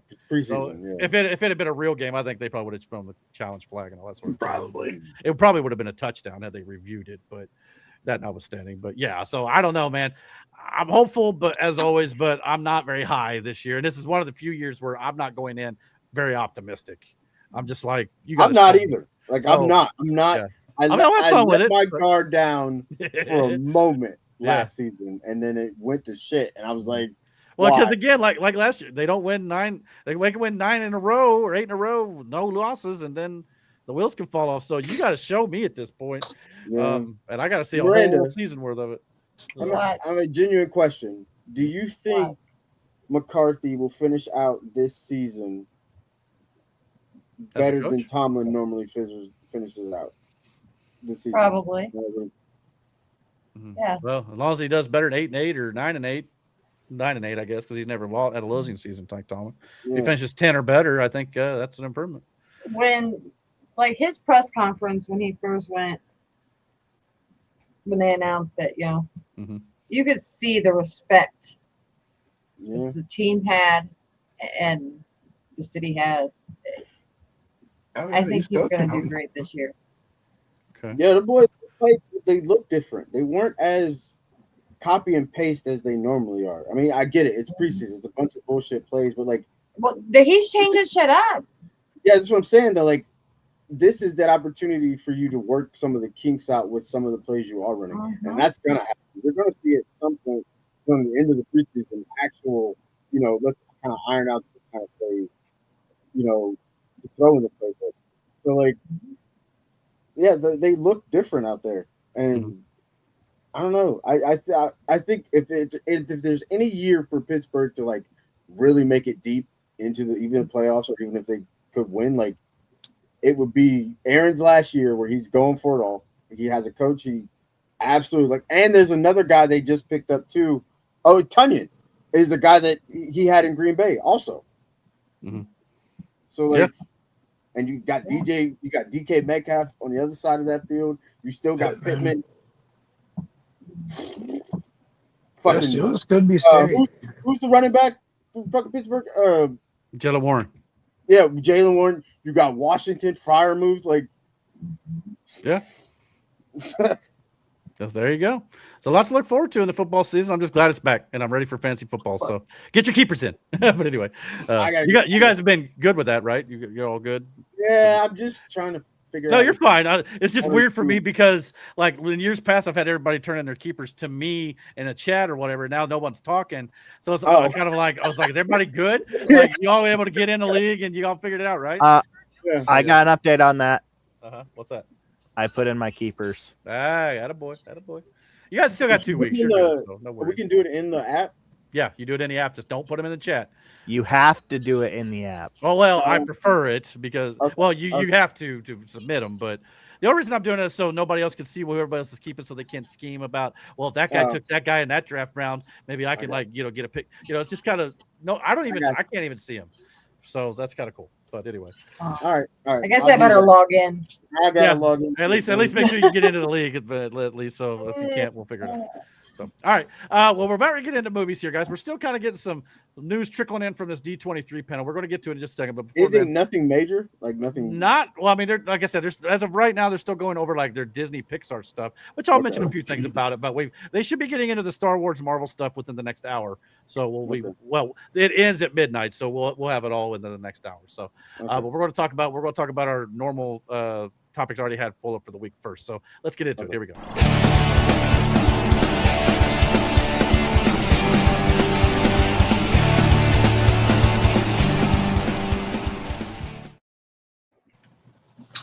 All right, so this time we're going to start with rapid fire this week, which is kind of interesting. So we'll just make sure we get this going the right way here.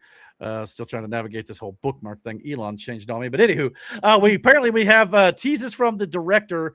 Don't even ask me to say his name here. I can't even pronounce it. But he's hinting at a sequel to Puss in Boots: The Last Wish. So it looks like with Shrek 5 coming out next year, we may get the third installment in the Puss in Boots franchise. So. Any thoughts on that? You guys like Puss in Boots, the Shrek stuff? I actually think the Puss in Boots movies are actually pretty solid. Yeah, I enjoy them. And obviously, the last one was good. Yeah, I really like the last one. The last one, I've heard good things. This one right here. That one was good. The gato and the boots. Mm-hmm. But yeah, the last one obviously set up the return of Shrek, as well as he was, I guess, sailing to go to what was it, Far, Far Away or wherever Shrek lives. So that may herald that, and maybe we'll see. I don't know if Puss in Boots is supposed to be in Shrek 5, but potentially he might make a animation of Shrek 5 though. Yeah, and maybe they work on it. I'm not for the newer style. And a lot of people feel the same way you do, and I think a lot of people were just thinking that, well, it's an updated because obviously it's the first one came out almost 30 years ago or so at this point. 20 years ago. It was 90. What was it? Or was it early 2000s or 90 something? I don't remember. Oh, they were up to 5. This is the 5th. The 4th. I'm trying to think when the 4th came out. Shrek 1 came out in 2001, so 25 years ago, which is crazy. But I mean, they kept. Wow, really? They kept an animation style through the 2, 3, and 4, though. I don't know why we're changing it up to the 5th. Yeah, maybe DreamWorks just like, all right, it's time to get with the times. I don't know, but either way, you're not the only one. I really do hate that mentality with animation. I mean, I get it to some respects, but sometimes older is just a little bit better. You know what I mean? It just depends. Yeah. But yeah. So we'll stop refreshing on me. See what I mean with these bookmarks? Okay. Let's see here. Get back into rapid fire. Goodness sakes, kind of throw me off my chi here, Elon. I'm just saying. You keep this up, we'll have to figure out a different way of doing this. Just saying. All right. So we also got, which is something they did announce at D23. We also got the new title and new logo for the upcoming Simpsons movie number 2, which will be titled The New Simpsons Movie. So, very original. So there you go. That's what the second movie will be called. As Maggie said at the end of the first one, sequel. So we'll be getting that, I believe, in theaters next year. So that'd be kind of cool. And that's been over, 15 years since we got that?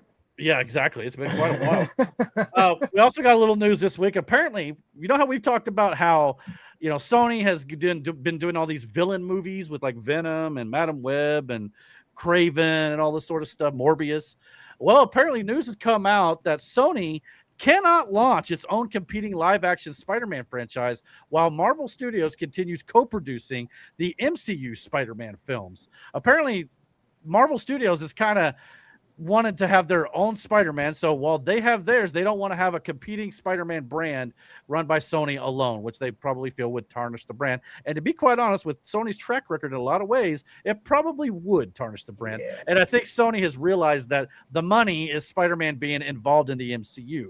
So this is probably for the good all the way around. However, I'm not going to lie to you. I would not mind seeing a Tobey Maguire Spider-Man 4 or an Andrew Garfield's Amazing Spider-Man 3. I would not mind that. But as long as Spider-Man is involved with the MCU with Tom Holland and all that, it does not look like that is going to be the case. So that may explain why we were getting only villain movies. However, I think you could have done like Spider-Gwen, obviously Miles Morales. There's other Spider-Man heroes you could have done that with. They easily could have done Miles because they are currently doing Miles in animation. And that's I'm fine with. And once he jumps to the MCU, that'll take that off the board too. But yeah, like they obviously did Spider Noir, which was a really good show earlier this year. So if they start to maybe branch out into some of these other Spider heroes, I'd be fine with that. I mean, I hope they do that. If it doesn't all have to be connected to the MCU. Speaking of Miles Morales, we did get some new leaked images for Spider-Man Beyond the Spider-Verse that comes out next summer. We got a couple little shots here. Again, some of this it's all incomplete and still unfinished, but we got to look at the new Miles Morales, who's obviously playing the Prowler. The face looks a little clearer and stuff, but again, this is early animation. It's not completely finished yet. So also kind of cool just to see a new look at him, as well as I think that shot's kind of old. They brought it out recently. But the one that's kind of been going around here is Spider-Gwen, Spider-Ham, as well as Mayday Parker, and of course, Peter B. Parker. So cool to see the old crew back together here once again, as they weren't featured as much in the sequel, at least with Spider-Ham and Spider-Noir and some of those guys from the first film. So definitely looking forward to that next year. And it may be only only 2 Marvel films next year with Secret Wars and Beyond the Spider-Verse. So it's going to take center stage come next summer, no doubt. Unless they surprise us with some movie with the MCU. I don't know.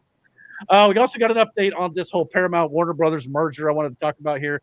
The CEO of Paramount Pictures, David Ellison, he's playing a little bit more hardball back at these. I believe that's Warner Brothers has been approved. The merger with the UK, Mexico, and the United States as a whole, but there's 11 blue states who are holding this up because obviously it's about voting and politics and stuff we've talked about in the past. But David Ellison over there at Paramount is now stating that unless this gets resolved by September 30th, before they have to start paying $7 million a day, the longer this is not resolved. And David Ellison said, if you make this go further, these judges, I'm pulling Paramount out of California. And I'm going to move to Tennessee, Georgia, Texas, wherever I want to. And if this merger were to go through, Skydance, who's already under Paramount's ownership, and if the Warner Brothers would then also be under their ownership, all of those studios would be moved out of California. So if I'm these judges, especially the Attorney General in California, you might want to rethink your strategy because that's billions of dollars of revenue.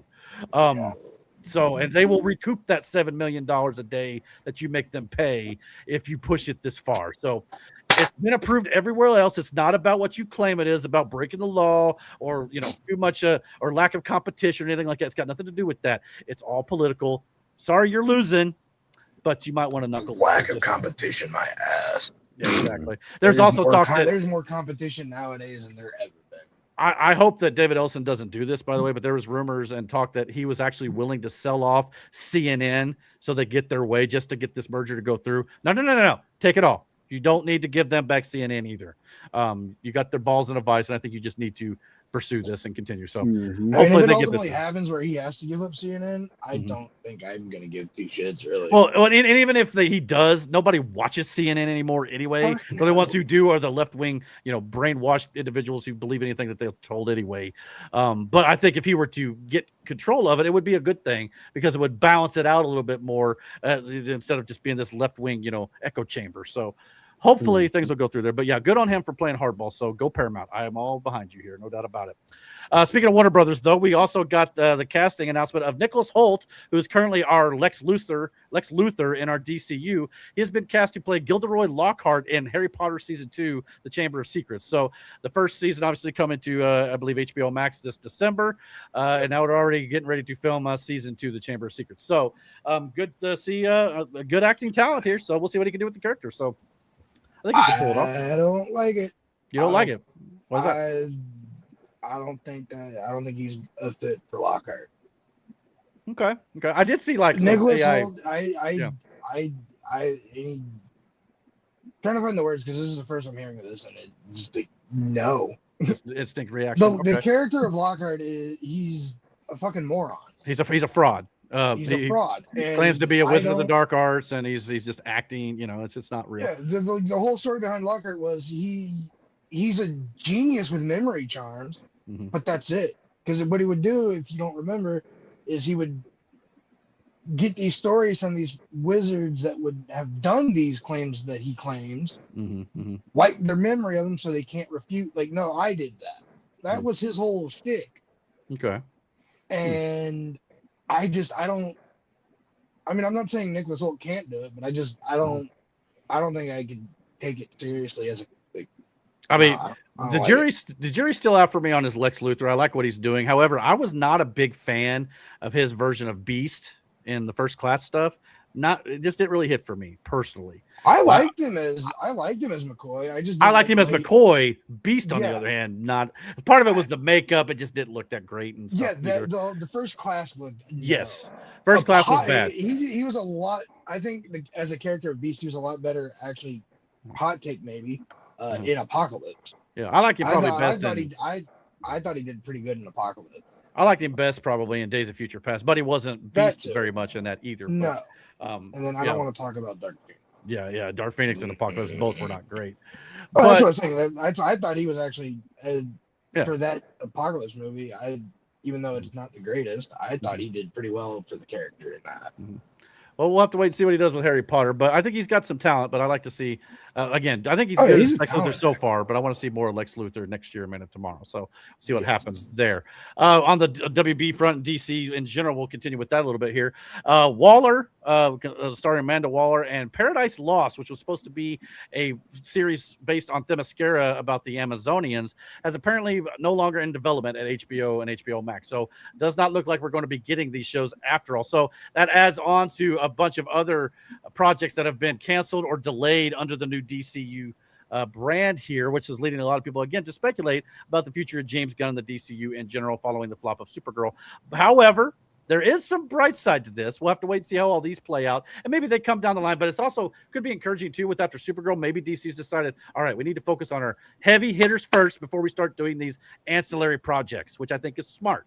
So yeah, who the fuck knows who Booster Gold is, anyways? Well, they're stating that may still be happening, but it's looking for a new writer and it's way off. The only reason I know who Booster Gold is because of the Justice League cartoon, Justice League Unlimited. Right. Outside, I don't know. I honestly don't think the general audience knows who the fuck Booster Gold is. And you're not wrong. And I want to see all these and Catwoman. Yeah. Those are well. I think those are well enough known to the general audience where you could do something with them, but Booster Gold this early into your universe, what? And I think that's the thing. I think they need to focus on what will work for them first, and if you get to these eventually, yes. And Poison Ivy and Catwoman may have been based in the Batman universe too. I don't know if it's going to be in the DCU anyway, but with rumors with Scarlett Johansson maybe playing Poison Ivy, we don't know yet. But that's the case. That would be cool if they end up pulling it off. But maybe it's just a little bit later down the line. But yeah, starting out with these ancillary characters, not the greatest idea. However, ancillary characters, but Booster Gold kind of is weird because like he's kind of the start of the Justice League. Right. In a weird way. So like I get what you're saying. Yeah. Maybe they could work him in there too if they get Blue Beetle involved. Obviously, there's some there in the comics too. That's true. So maybe. However, there is some good news. Brandon.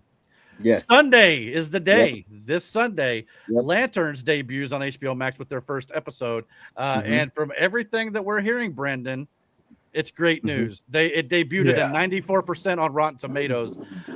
And I read one comment that stated this is the best thing that DC has done since the Batman.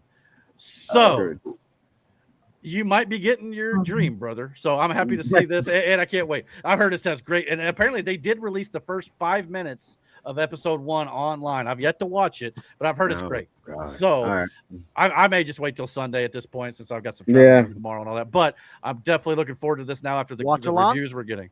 Well, I'm out of town. Otherwise, I maybe would. Maybe next week. We can maybe do it next week. I can't do it out of town. What are you talking about? You can. No, I can't. I got no setup. No, I can't. You're driving in your car. Yeah, I'm driving my car. Yeah. I got no computer. Well, what if somebody else did it and you just tuned in? No, I'm good. Oh no, we can't watch along in that aspect on the internet. That's you're talking. I thought you meant like a recording for the channel. No. I don't know about that. I mean, since I'm spending time with family, probably not. But they can watch too. Yeah, sure.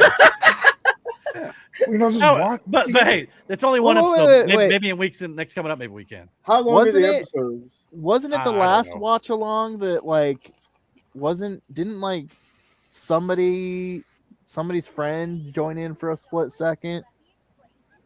I don't know. Oh, you're talking about when Mike jumped in for a minute. Oh, for wrestling one night? Yeah. Probably, yeah.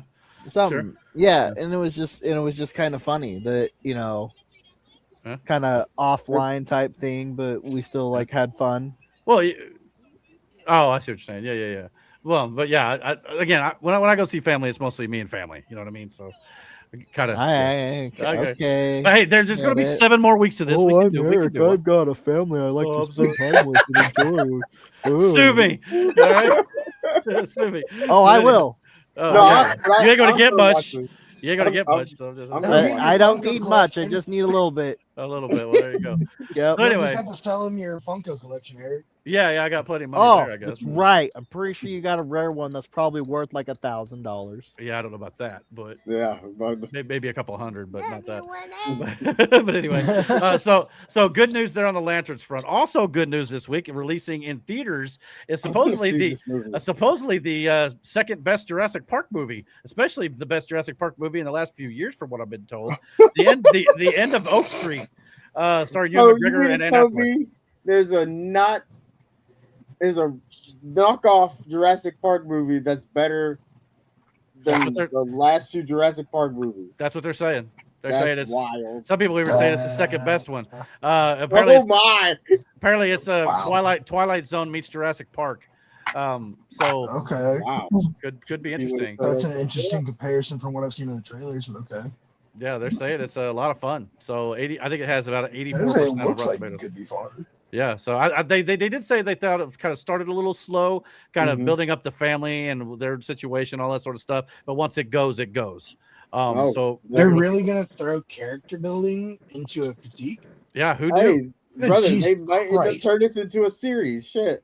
Yeah, exactly. I mean, do the legwork, man. People care about the characters. It goes a long And way. You know what I'm saying? but that's also an interesting concept too, to where you take a show like the Twilight Zone, where it's like these short story, video, you know what I mean, like The they creepy put them in a movie form. stories. That's an interesting way to do that too. Yeah, Oh exactly. yeah. So I'll just go. I don't think I'll check this out personally in the theaters, but No, I'll wait for it to hit the streaming services. Trying to But build the characters, yeah, that's how movies will succeed, is if they can get the audience to connect to the characters. right. I don't. If I can't connect to the character, I don't give a shit about the movie. Yeah, and I'm sure it's going to have something like the first comment here said the movie was awful, flat awful, but it's, who knows? It may just be depending on who you are too. I don't know, but apparently more people are liking it than others. Movies are an art form. Art is subjective. Exactly. So some people are going to love it, some people are not. But 84% means about 8 out of 10 people have liked it coming out later. So we'll see how it goes. Yeah. People hate Spider-Man 3. Yeah, exactly. I kind of enjoyed it. I didn't hate it. I didn't hate it. So this is kind of where we're going to start to get into the D23 thing here just a little bit here. But this was the first look that we saw of Frozen 3. Speaking of animation styles, I don't know what it is about these eyes, but this looks a little creepy. Dude, they look dead. Like, dude, there's nothing behind it. There is no life. It does look weird. Put no life in this. They look like dolls. Yeah, they're staring into my soul Wild. right now. Kind of like, Jesus! Oh my! I don't remember what that's from. It's a bad taxidermy of a Yeah, Yeah, that's a bot. The one next, the other terrible. one though. Yeah. Oh, the other I one. see the comments. Yeah, this one. Jesus, That's terrifying. that is my new nightmare paralysis. Nightmare fuel, for sure. So Dude, yeah, all that's 3 of those pictures are going to appear to me as my paralysis demon tonight. Simultaneously. Oh god, Also, you gotta love it. that elephant. Oh my god, their eyes are just so. Oh. Moving on, though. Yeah, moving on here. No, you're fine. I'm trying to set up the next So thing. there You're is a good. Frozen 3. Yes, there's definitely a Frozen 2. See, here's the thing. They put up this Frozen now. They put up this promotional image of it, I believe, earlier on, and it looks way better. So I don't know if that was something like I was at a convention. It looked plastic almost. Oh, maybe it was, but if that's the animation, holy crap. But anyway, so we were supposed to get some looks at some of these things here. We've still got a little trickling in here, but before we hit it, I'm wanting to kind of get into what I already wanted to talk about here when it comes to Doomsday here. This week, we got our first look at the Latverian witches that will be accompanying Dr. Doom in Doomsday here. Obviously, it looks like we got 3 females and 1 male, potentially, by the way things are looking here. Obviously, some other good shots here. These look terrifying. I'm not going to lie to you. His right-hand man and 3 women, potentially. So, yeah, do you have any thoughts on the look before we go any further here? What some of these, I'm trying to see like the ornate details and all that. Like the green one here is definitely dressed up as one of these for Halloween. That's terrifying. And clearly the one that like doesn't have like a robe, at least in this image, it clearly is for Strange and his new third eye friend. Well, and that's the thing. This, if you notice here on the male, the cloak even looks kind of Doctor Strange-ish. It also kind of looks like a Doctor Doom-ish for sure. But if you notice on the forehead, there's this third hole here.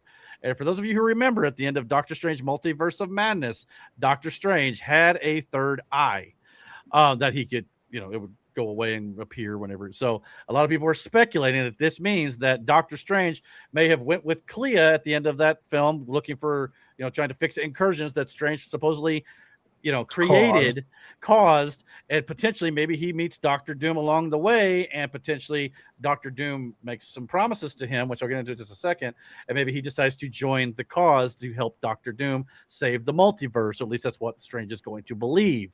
And if you remember, in the concept art for Doomsday, we showed like earlier this year. I think this was supposedly like some old concept art that may not be completely up to par with what they're doing now under the new directors and all that sort of stuff after Kang Dynasty got changed, and they ran with some different ideas following that too. But in one of the concept arts, you literally see Doctor Strange has his right hand man as Doctor Doom was sitting on his throne. So this does lend credence to the fact that this could be the case here. So also it was in the 2015 run for Secret Wars. Emperor Doom had Strange as his right-hand man. Now, as for who the other witches could be, here's the theories right now. Could be Sylvie from Loki, as well as Wanda, the Scarlet Witch herself, and Clea, as we saw with Doctor Strange. And there's other different theories out there.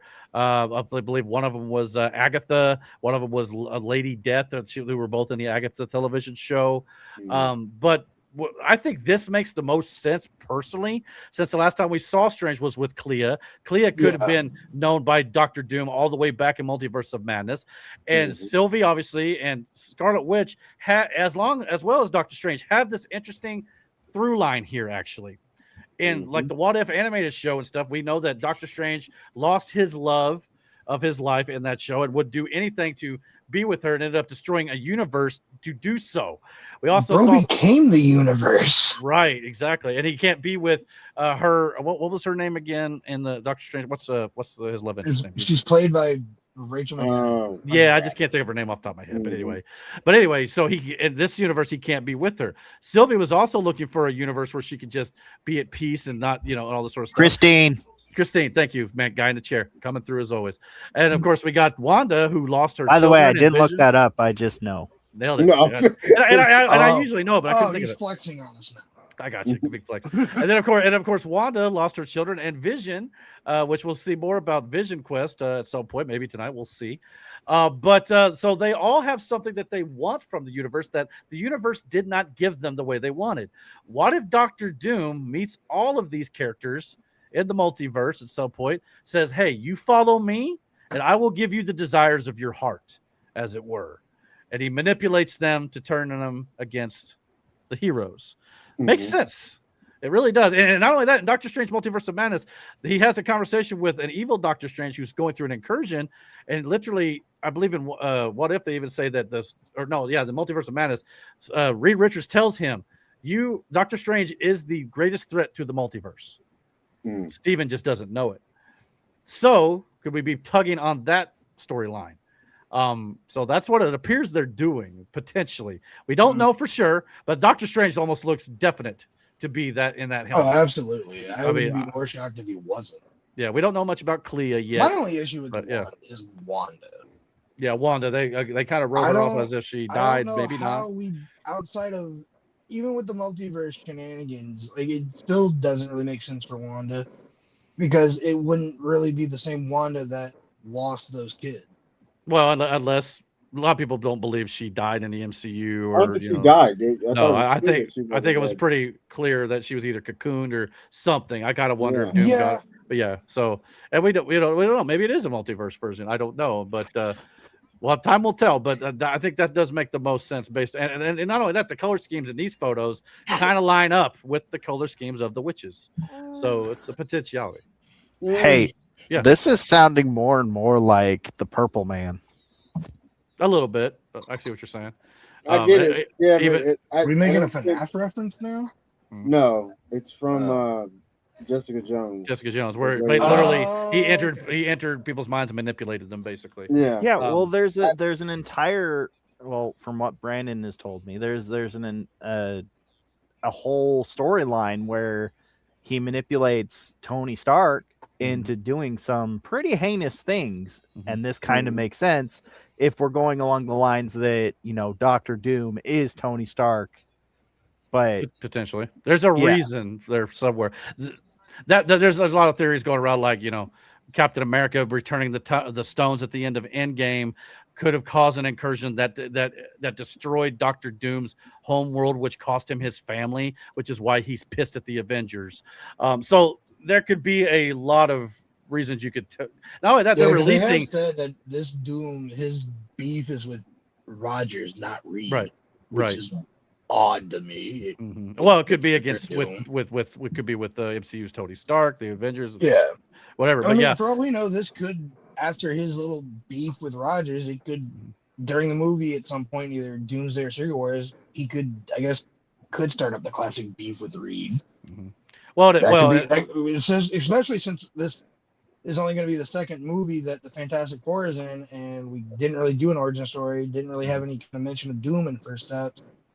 Maybe we're kind of pulling the Spider-Man train, and we're going to introduce a big bad later on. All right, and they pretty much did that.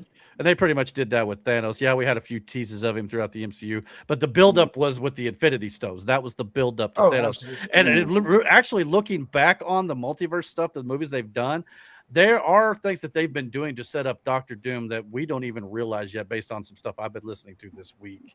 Well, plus we also got the re-release of Endgame that's supposed to be. So you mean to tell me they were telling a bigger story behind an already bigger story that culminated with the thing that the guy needed, and then we got other stories, but on top of all that, in the back, there was setting up for Doomsday.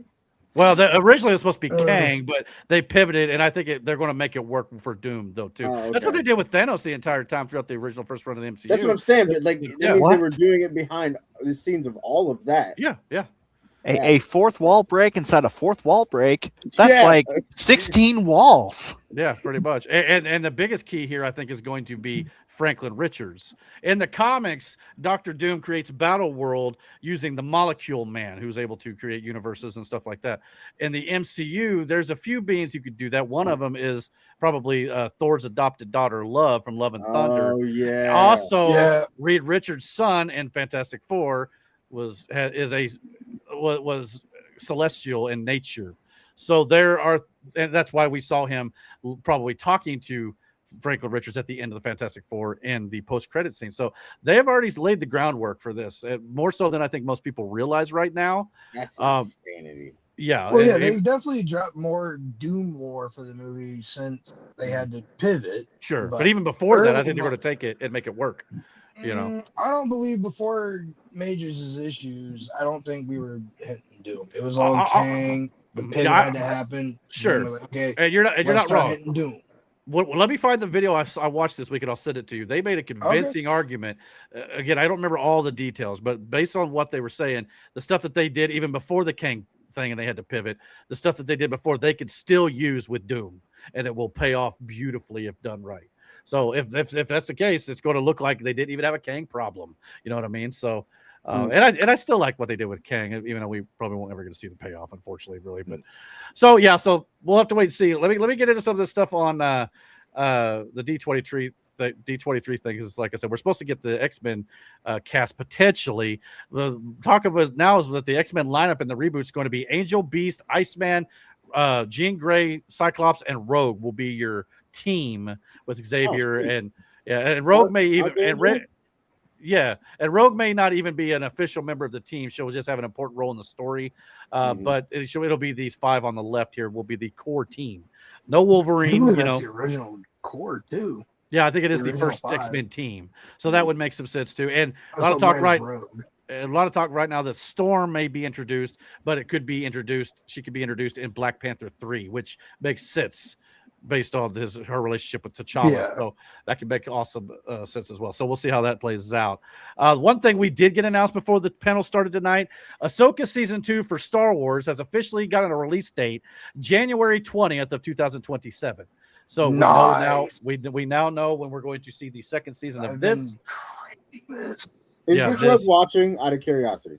If you've seen Rebels especially, but the Clone Wars also is a good. I recommend watching the animated series before you get into this. But I would definitely recommend Rebels. Yeah, at least Rebels. It is so good. Mm-hmm. And I've been saying it for years. The animated stuff outside of Resistance is probably some of the best Star Wars stuff they've done in the last decade. So Maul was dope. So Maul was dope, and Maul picks up after the Clone Wars. So again, but yeah, I mean, you could watch Maul on its own. You could probably watch this and follow along just fine.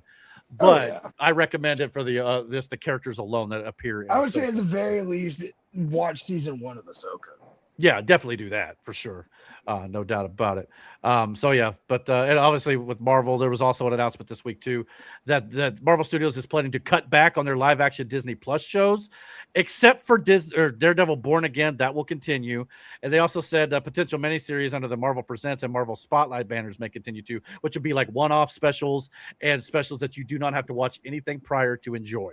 So you could just watch them, pick it up, and start from there. Because they realize they're at a spot now that there's just too much homework for people like Miranda, who would want to maybe get into it, to go back and watch 40 films and 50 television shows or whatever. So they want everybody to be able to come up to something new and to do the stories and the movies, so they don't have to watch a bunch of television shows to understand what's going on. So at least she didn't fall asleep.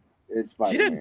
Yeah, she did a great job, and she loved it too. So there you go. She was locked in. So it's like, and if you didn't see our spoiler talk here on the channel too, you can go check that out as well. So yeah. Oh, Eric, replace one of those. Have you ever watched the Born Again podcast? What?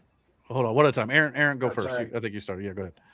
Oh, sorry, I didn't realize I turned on my mic already. Brother. Anywho, I did have something to say. Anyways, so I think that what they could do to just kind of help people not have to go back and see those things is maybe flashbacks. Sometimes they do, like quick flashbacks, to kind of catch up on like maybe some key things.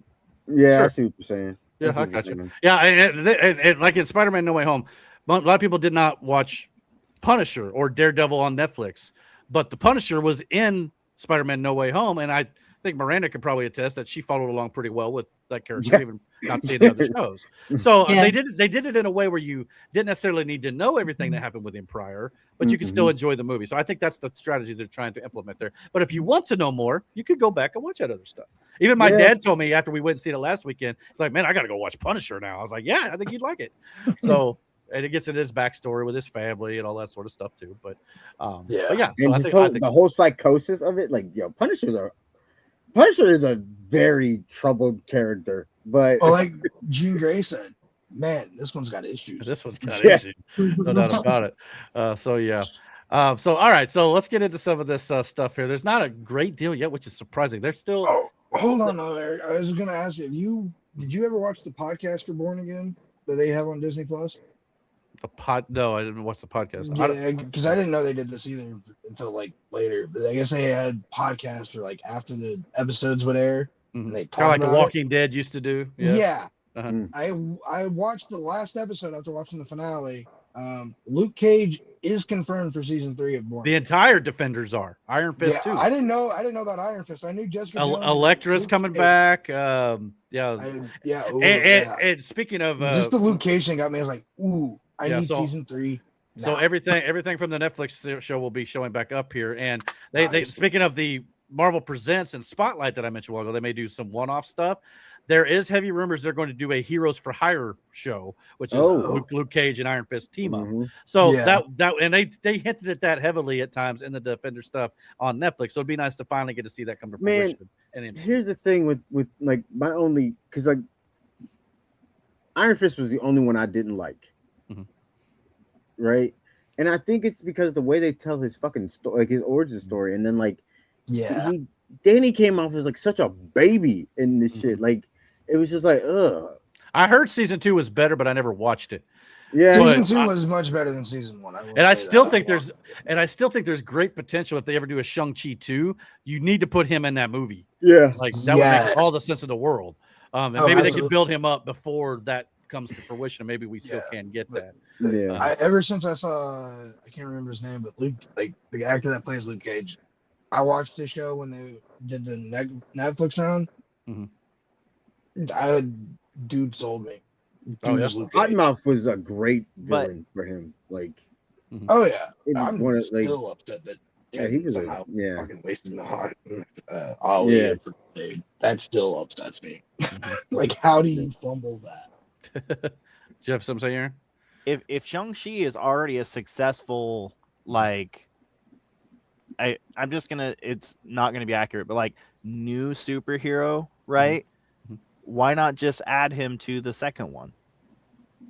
You Iron talking Fist, about Iron Fist? Iron Fist. Yeah, Iron Fist. Because you still have to like see the issue with Iron Fist is they had the problem that you ran in with, I guess, in the Superman movies. Well, not really. I think more or less the Batman movies, where you retell his origin story too many fucking times, and it gets old. They didn't get it right the first time, and they damn sure didn't get it right the second time.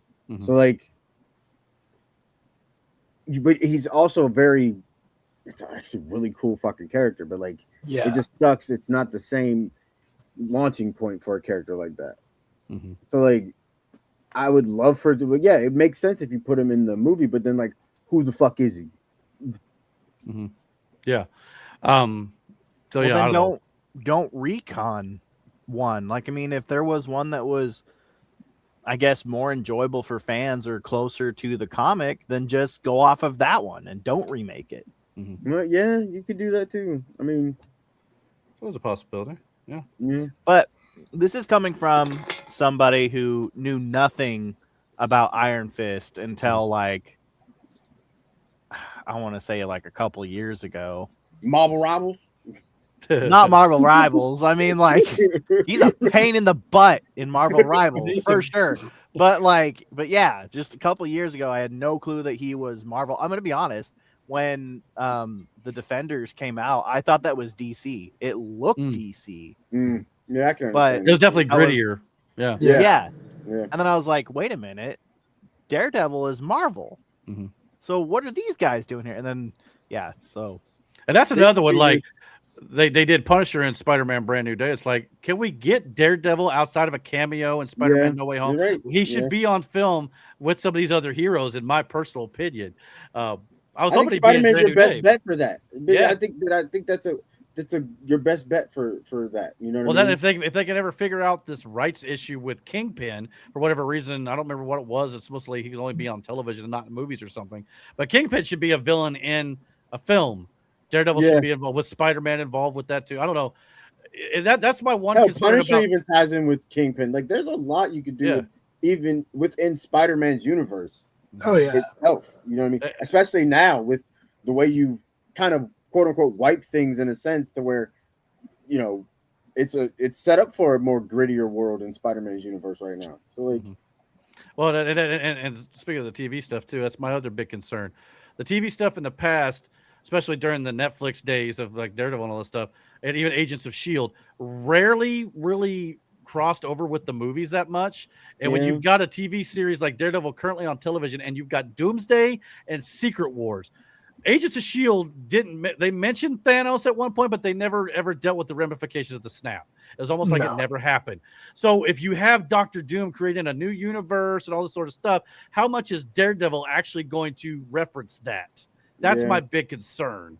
You can't ignore it. So it depends on when Born Again's taking place in the timeline. Right. I guess you could argue it takes place before the rest of the seasons take place before Doomsday. I guess you could do that. Because we know season 1 and 2 take place before Brand New Day. Yeah. I mean, the first season of Daredevil referenced the Battle of New York. I was about to bring that up too. Things like that, but it's all in passing. There's no direct like. Yeah, it was just it was a huge battle. Yeah, pretty much. They didn't even say battle. I can't remember if they said battle in New York or just like a big old battle here. Yeah, which is the TV side and the movie side not communicating basically, but and it's a little better than it once was. The only real big tie-in they had to any of the MCU was I think it was the end of season 1 where they essentially the events of Winter Soldier. Thor: The Dark World was also mentioned in passing, but yeah, the whole they had Lady Sif Hydra stuff. They've definitely tied into that, so that was good. Oh yeah, all the Hydra stuff from the Winter Soldier, so that we got a little bit in that movie. Most of that got put into the show. In season 5, I think mentioned Thanos, and then at the there end was of that, one season where they were in space. Yeah, after season they lost me. Well, I think that was after. Maybe it might have been the same years as the Thanos thing. But anyway, at the end of that season, I know that supposedly Phil Coulson died again. At that point, it was like every season after that, I just viewed as a multiverse version and just tried to. And that was the end of it, But that's just me. And Coulson never did get to tell the Avengers he survived the first Avengers movie either. So I thought that was kind of stupid. That still kind of upsets me. Kevin hasn't tried to bring him back yet. This is why it's not. You don't have to have seen it to understand everything. All right. Well, here, let's get into a couple of the things here that was going on during this. Like I said, I'm assuming Marvel and Star Wars is still yet to happen because no big news have dropped on that. But we got a little time to kill here. Like I said, and I think they started a little late, so this may go a little over midnight. But we'll give it another half hour at least, and we'll see how it goes. Then we'll get into news and politics to end the show. But like I said, here's the new Simpsons movie logo they announced as well. A little bit more of a clearer picture of it here on the grand stage at D23. They have also had a little more information on Incredibles 3. Apparently, Incredibles 3 will follow the children in a quest to prove they can be real superheroes. The villain will also focus on the idea of how not all superheroes are good. So, any thoughts on the premise there for Incredibles 3? Maybe the kids are going to take more of a introducing anti-heroes into the Incredibles universe now? I guess so. I mean, that's the only kind of way I kind of think the heroes aren't always good. It sounds like an anti-hero. Yeah. Maybe. Yeah, I don't know how that will play out, but I think that one doesn't still hit theaters till about 2028-ish, I think, if I'm not mistaken, maybe even longer. I like the Incredible movies; they're good. First concept art for that as well was released. So just your, early designs. If you're talking like a Homelander situation, maybe villain wise, you know what I mean? I guess so. One that just does it for the fame and the money, and then maybe. It kind of hinted on that with Syndrome a little bit, even though he was a straight up villain. That was kind of his motivation. He was just doing it for the fame. True. It seemed maybe apparently you could have Samuel L. Jackson's Frozone maybe go bad. We definitely need more Frozone because we didn't get another the second Where's one. my super suit? Yeah, my super suit. So yeah. By the way, Matt's not coming back. We'll get more information on that later. Okay. I didn't figure he was. I'll explain later. But anywho, so we also got our first concept art look for Coco 2. Hey, that movie made me cry. Apparently, I was gonna say he grew up a little bit. For what I can, I still need to watch that. But it's a good. What is with that movie? That dog he's on something. It's a good movie though. He's got the crazy eyes. That's what I've heard. I've heard to it's be really fair, good. with what Coco 1 was about, yeah, that dog's probably seen some shit he probably shouldn't. Yeah. Can I pet that dog? You gotta pet that dog. I don't know if I want to go near that dog. I might catch something from it. He looks like the crazy hyena from Lion King. Oh, Ed. That's what it was. What a callback. Yeah, yeah, exactly. That does not look a spitting image of Ed. That's what that is right there. Yep. I couldn't put my paw on it, but I I hope finally this got is there. just pictures. Bro, you crazy. If they don't have Jim Cummings doing anything with this dog, I will riot. Man, so what's this one going to be about, though? I mean, I don't know if they released any plot details necessarily. Got a little concept art with a reuniting with his grandma. Okay. I'm assuming that movie made me cry, dude. That first movie, it was a good movie. It was a good movie, legit. Yeah. Okay, I don't know what else up here. Apparently, Coco is also being added to Kingdom Hearts 4. I don't know if anybody plays that game or not. Me. There's you gamers. Yeah, I played them all. I played 3 was magnificent. I love it. I don't know. I remember when when 3 was announced, but I haven't. I didn't know 4 was. 4th. Yeah, so I don't know when that's supposed to come out either. But you apparently, just dropped a bombshell on me, son. I didn't even know Kingdom Hearts 4 was a thing. Apparently, Kingdom Hearts is also getting an animated series on Disney Plus. So that might be something you might want to check out. Have fun trying to square that timeline, though. Jesus, Brother, for sure, for real. That's like you have no idea. Like Heart series is its timeline is about as fucked as a comic book. Yeah, like if you travel through so many worlds, like through all these movies, like Lion King, all this shit, like Hercules. Yeah, you alter a lot of shit you shouldn't. Yeah. So there you go. We got that coming down the line. Apparently. Okay. There you go. The release date of Kingdom Hearts 4 is late 2027. So next year. Okay. So there you go. So we're just kind of around the holiday season, probably. Just kind of going on the fly here. So I didn't know that when I initially started there. Is that supposed to be Sora? Apparently it's the main character's name is. Apparently it's a teaser for Pixar's new original film. I did hear they were going to announce a new film. Apparently it's Pixar's what do they say? It's called Ghost Market. It's a supernatural thriller. Follows a young boy who enters a hidden market that happens to be a crossroad of the living and dead. So let's check it out. So it's basically a movie about hungry ghosts. A lot of crazy stuff happens. It's good. You'll like it. So it's not like some of those. Looks like the Rizzler. Some of those other scary movies where you're like, well, gonna have nightmares about that for the rest of my life. Oh no, it's back. Coming 2028. All right. So it's so that's not. I mean, that's a new for Pixar. That might be pretty good, actually. I like the presentation. Kid. Yeah. So, there you go. Here you go. Since we're kind of just watching stuff that's kind of coming. Here's the trailer for Kingdom Hearts 4. Okay. Huh? Wait, what happened? He's been forgotten. When there's no one left in the living world who remembers you, you disappear from this world. We call it the final death. What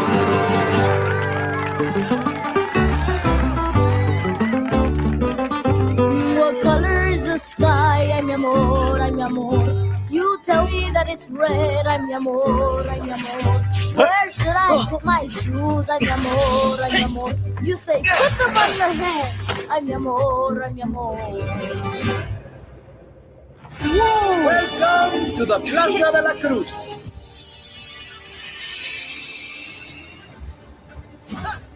Yeah, it's showtime. This is a lot of new information. Like, they don't find a clue to saving Sora now. When folks disappear above, is this where they always end up? But Sora isn't here. What? Sora, is something wrong? What can you see? Sora, hey! Good night. Valencia! Sigurd! Huh. Interesting. There you go. So a little sneak peek there. I mean, not a great deal showing there, but just a little bit. Also, did he just ignite a Keyblade like a lightsaber? Yeah, he did. It looked like it. Yeah. Okay, I just wanted to make sure I saw that clearly. I'm like, okay. Fair enough. Disney owns Star Wars now, so yeah, let's throw some Star Wars-y stuff. It's about time too. Like I would love that in 3. Like, yeah, it's about time. That'd be dope. We got a new look at Pixar's next film, Gato, which comes out next spring as well. Film follows a black cat in Venice with a love of music who is shunned by locals due to superstitions. I believe he's voiced by Mark Ruffalo, if I'm not mistaken. So yeah, there's that. We watched a little teaser on that here on the channel. I like that. I'm liking the animation. At least if this is how the animation looks, this is some good animation look. Yeah. I think it's pretty much very what it looks stylistic. Like. Yeah. We also got our first look, I guess you could say, of Angel in the live action Lilo and Stitch 2 coming out in summer 2028. So they got that coming down the pipeline as well. How was the first one? I never watched the live action first one, so I'm not totally sure. My sister and niece loved it. From what I've heard, it kind of beat for beat, but there's some changes. Yeah, a little. I think it may be something at the end that changed a little bit. Yeah, the ending. Which is always where they seem to go wrong when they do these remakes. They don't want to change too much and upset the fans. But so we'll see how this ends up going for them. But another live action thing there. Exactly. Another look at Incredibles 3. Looks like old Bob's going through it there in Incredibles 3. It looks like he's had Is Bob turning heel? I don't know. Maybe that's why he goes bad. Been put through the ringer all these years, and you know what they say. You either die a hero, or you live long enough to become the villain. Maybe that's what ends up happening. All right, to Harvey, Bob. calm down. And maybe his kids have to bring him back from the dark side, like Darth Vader. That's always a possibility. All right. So yeah, I'm trying to see what else we got here. Apparently, they got a Bluey movie coming out. I did see that. I don't know. There's a trailer for it. Honestly, not surprised. Yeah, I don't think we need to do the trailer necessarily. Oh God, it's 3D animation though. Yeah, exactly. So holy Christ. So that'll be fun. Taking 2D to 3D. They need to stop that crap. Yeah, they need to stop this. Well, but they did it with SpongeBob. It looks good, but SpongeBob was such a hit, so like, yeah, I get it. Yeah. Apparently, we're getting a Tangled 2. No, we're getting a live action Tangled coming out March 31st, 2028. And apparently, this is our first look at Rapunzel and Flynn Rider in the movie here. So that's what they're going to look like. So yeah, definitely got some extensions there, no doubt. Yeah. Why does that look like Rachel McAdams? That's what I thought too. I don't think that's who that is. But is it Tangled 2 or is it just redoing Tangled? It's just it's a live action, just Tangled. Okay. Apparently, they did not learn from Moana. I guess not. But at least Tangled's been out longer. It's been out longer than Moana, right? Yeah. Yeah. Moana just came back not too long ago. I don't know what this is. This is the old. No, this was earlier than Moana. This was. Yeah. This is like 2010. Huh. Yeah, I'll have to look here. Let me pull this up. We're still kind of waiting on more to trickle in. Like I said, there wasn't a whole lot when we started this, which is why I put it later in the show because I didn't think we'd get all the details right away. Let's see, when was Tangled out? I think 2010 does sound 2010 or So it's been a good 15 years, and Moana, I believe it was more recent than 17 by the time it comes out. Moana was 2016, the animated movie. So yeah, that was only 10 years. I mean, that's still a decent gap, really. That's still 10 years ago. Fair enough. I mean, shoot, their last Harry Potter movie was like 15 years ago or something, wasn't it? And they're now doing a remake of that. Came out in 2011. I think Part 2 came out. That sounds about right. Yeah. So it's longer. It doesn't feel like it for sure. Oh, we got our first look at the villain of Incredibles 3. So there you go. Oh, kind of interesting. Can't really tell what that is. O's a good word for it. I'm not sure. It's hard to really tell, right? It just looks like a light beam. It could be like a cow. Yeah. It's Batman. Okay, it's Batman. Yeah. Or it could be a helmet. Mm-hmm. I don't fucking know. Okay, well, I don't know if we're going to get much Star Wars live. It does look like the Marvel stuff's about, unless they're ending with Star Wars, which I highly doubt. With Doomsday only like a couple months away, it would be stupid not to end on Marvel. Yeah, I would think so. Especially if you're doing the X-Men stuff, you can't do Star Wars after that, unless Star Wars is announcing episodes 10, 11, and 12 or something, maybe. But even then, I'd be like, you need to do that before Marvel, probably. Right. Marvel's a bigger brand at the moment. As long as we don't bring Ryan Johnson back to touch Star Wars, I'm fine.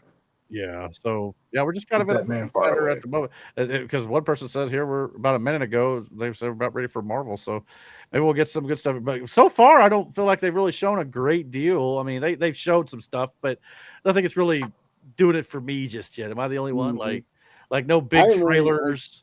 I mean, I'm excited for Ahsoka. I'm excited for a couple of these movies, but it's not like, this big deal like some people were making. So far, the only thing they got me excited for is Ahsoka. I mean, like I said, Pixar stuff looks cool. I mean, I'll check them out one day, but I'm not rushing out to the movies theater for it, No, I mean, and plus, you don't have kids. I'll go to see it, because kids want to go see it. But that wouldn't stop me if I was interested in it. If I'm dead set to see the Incredibles 3, I don't give a shit if I got I mean, the Incredibles 3, I would go see it. I think me and my sister went to go see Incredibles 2 in theaters by ourselves. The Simpsons, The Simpsons. Yeah, I mean, but you're right. There's nothing else really that's. Apparently, there's a Jurassic-sized new addition to Ice Age Boiling Point coming February 5th, 2027. I don't know if this is like. Did they make Scrat huge? I don't know if he's big or it almost looks like if they say Jurassic size, maybe they the giant. Or he's looking up at if we're hitting the Jurassic era. Yeah. then, we're gonna get different dinosaurs, so probably different characters. So This- Scrat could just be looking up right before you're getting stepped on. Yeah, this Scrat's not taking any crap off nobody though. I'll tell you that much. He's a mean looking for sure. Bro's finally tired of losing that acorn. Yeah, he's like I finally caught my nut, and then you end the series, and now you're bringing me back just so I have to freaking find it again. Yeah, how dare you people? They've been through some things. Take his nut. The audacity. This is the one that annoys me because they made the Scrat series specifically to end this series, but now they're like, oh, never mind, we're going to keep going. Well, and you know why, right? That was because when they bought Fox, Disney did. Now Fox is the one who ended it. Disney's like, nah, we got to make more money on that, so let's bring it back. Disney's That's what happened. Back out to the pasture, milking that cow. Well, it was Fox's animation department. I can't remember what it was. It was Blue it was Sky. under Blue Sky. Yeah, which is now a left-wing echo chamber online. But at the time, it was an animation studio. But yeah, so I'm just trying to refresh the feed here. Oh, okay, we got one. Apparently, Marvel has started. Ladies and gentlemen, I present to you the trailer for White Vision. Vision Quest is here. Disney Plus, October 14th. So let's check it out here, which will be the 2 months. The conclusion of the WandaVision trilogy. WandaVision, Agatha, all along, and of course now, and I'm sure you could probably put in Doctor Strange Multiverse of Madness as well, and now Vision Quest. So let's check out the trailer. Here we go. Before you started working here, I remember when you'd come in all the time with that redhead. I was a different person back then. How about now? Anyone waiting for you tonight? No, because he don't remember shit. White Vision. Almost just me. It's like I'm losing my Who am I? I was an Avenger, but I'm not a hero anymore. I have his face, but not his virtue. All I have is his name. Welcome home, Vision. Is that Jarvis? This house is getting crowded, Vision. Ultron! Human avatars only. Sir, I cannot overstate the dangers of keeping him around. Yes, but he is Dad? Papa? Peepaw. I'm a stranger to myself. That family wasn't real. You sure about that? I had a father. A machine. Called Vision. Muzzle tough. It's a boy. How is this possible?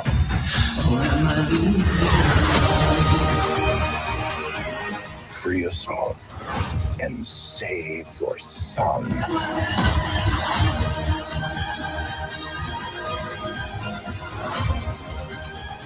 I wish to understand my purpose.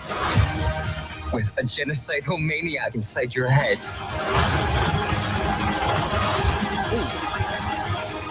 Nothing bonds a family together quite like mortal jeopardy.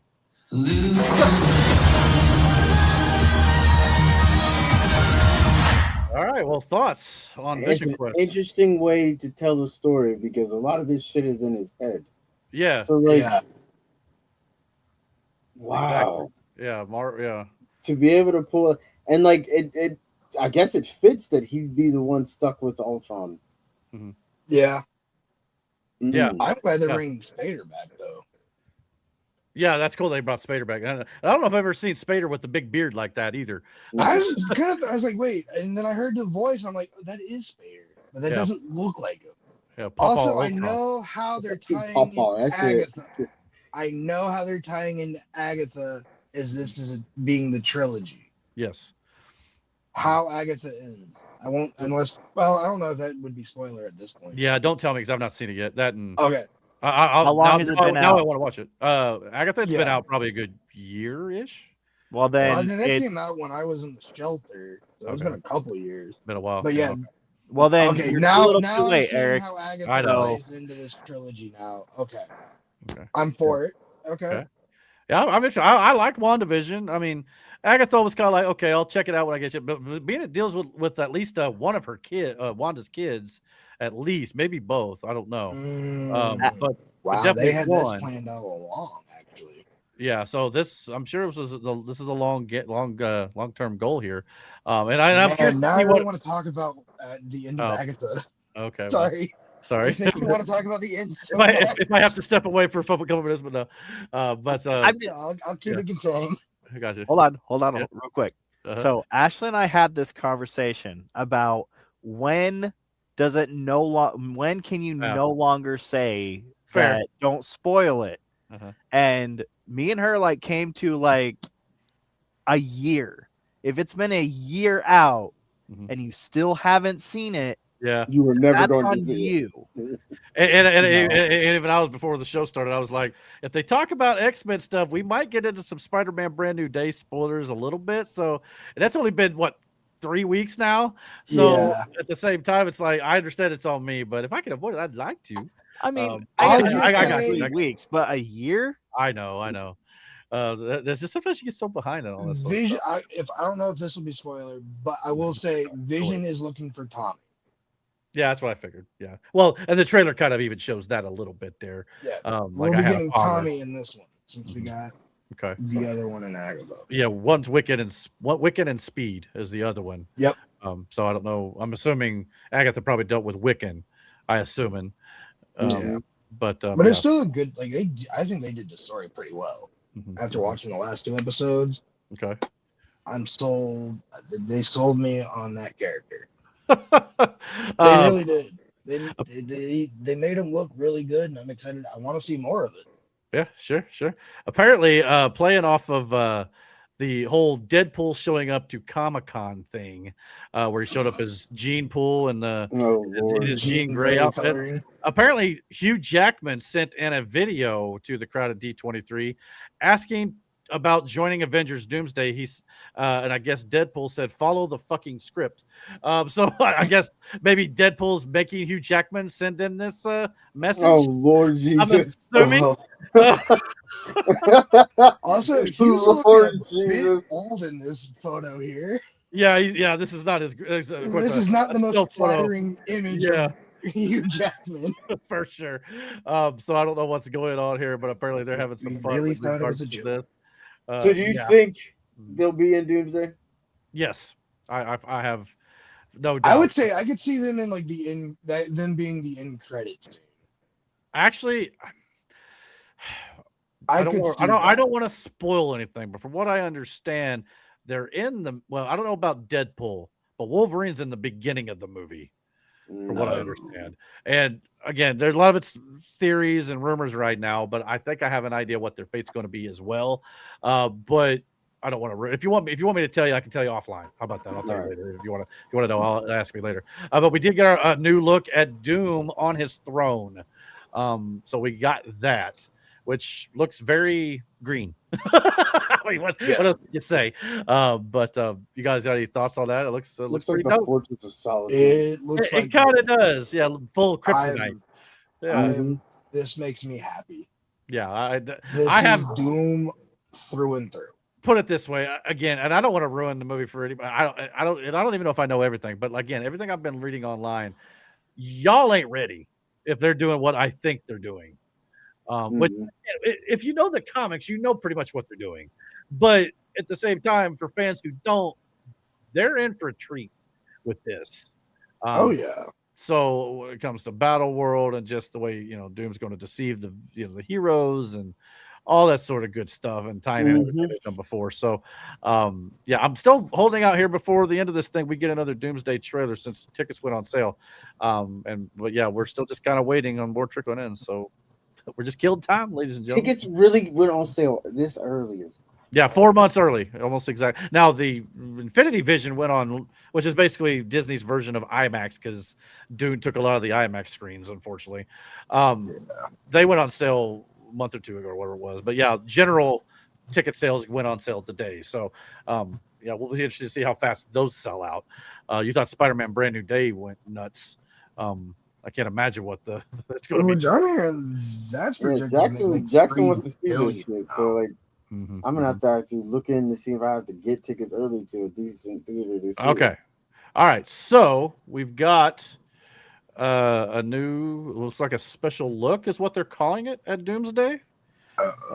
So it could be the second trailer here, but whatever it is, they just released it about a minute ago. So we're going to check it out here. And this may be I'm wondering if this is the second trailer they showed at Comic-Con that they're releasing now. So here's the new look at Avengers Doomsday. Victor was always the smartest guy in every room. He used to be different. I like it already. He used to be kind. He used to be caring. And then everything he loved was taken from him. I knew he was lost, but I did not realize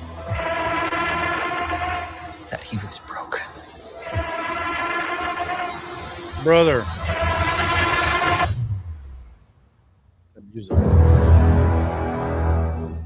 Victor, did you do this? All of you have lived stolen lives. But now you must give them back. Answer me, Victor! Did you do this? I swear, you will beg for hell long before I grant it.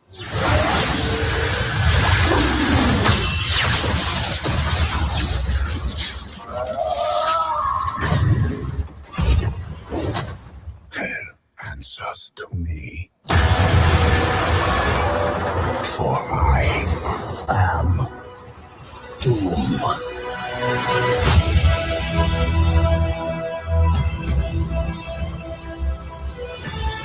Brother. Oh, we got the full Avengers deal on that one too. Man. Anything else or no? Another 10 seconds on this thing. Okay. Well, yeah, that is basically the Comic-Con trailer they showed where they said, you'll beg for hell long before I grant it. And Doom responds, hell answers to me, for I am Doom. Yeah. That's the first time I've seen this.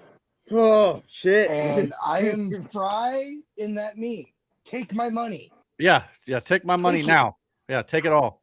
So I don't know if that's the last thing they've got going on tonight or not with this, or they may still do the X-Men stuff. We'll have to wait and see here. But yeah, we were expecting a new trailer. That's basically the one they showed to the Comic-Con exclusively. So it's now available online for you to rewatch at your leisure. Okay, Yeah. and they also they do kind of fix a question that answered a question. The Okay. Fantastic Four are aware of Doom.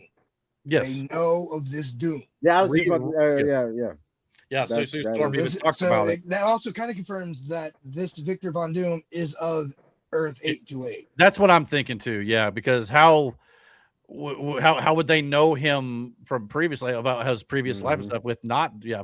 So yeah, it's And got to I'm be. loving they're doing the comic origin for him too. Yo, when he flew out of that fucking ship and hit the superhero landing, Brother. Yeah. Like the side there says, absolute cinema. Yeah, absolutely. Yeah, he hit the Iron Man Superman superhero landing. Yeah. You see that? So bad on the knees. It's not practical. But when you got a suit made out of metal or whatever like this, and when you're Robert Downey Jr. You are right though, Brandon. That was pretty much Iron Man's landing.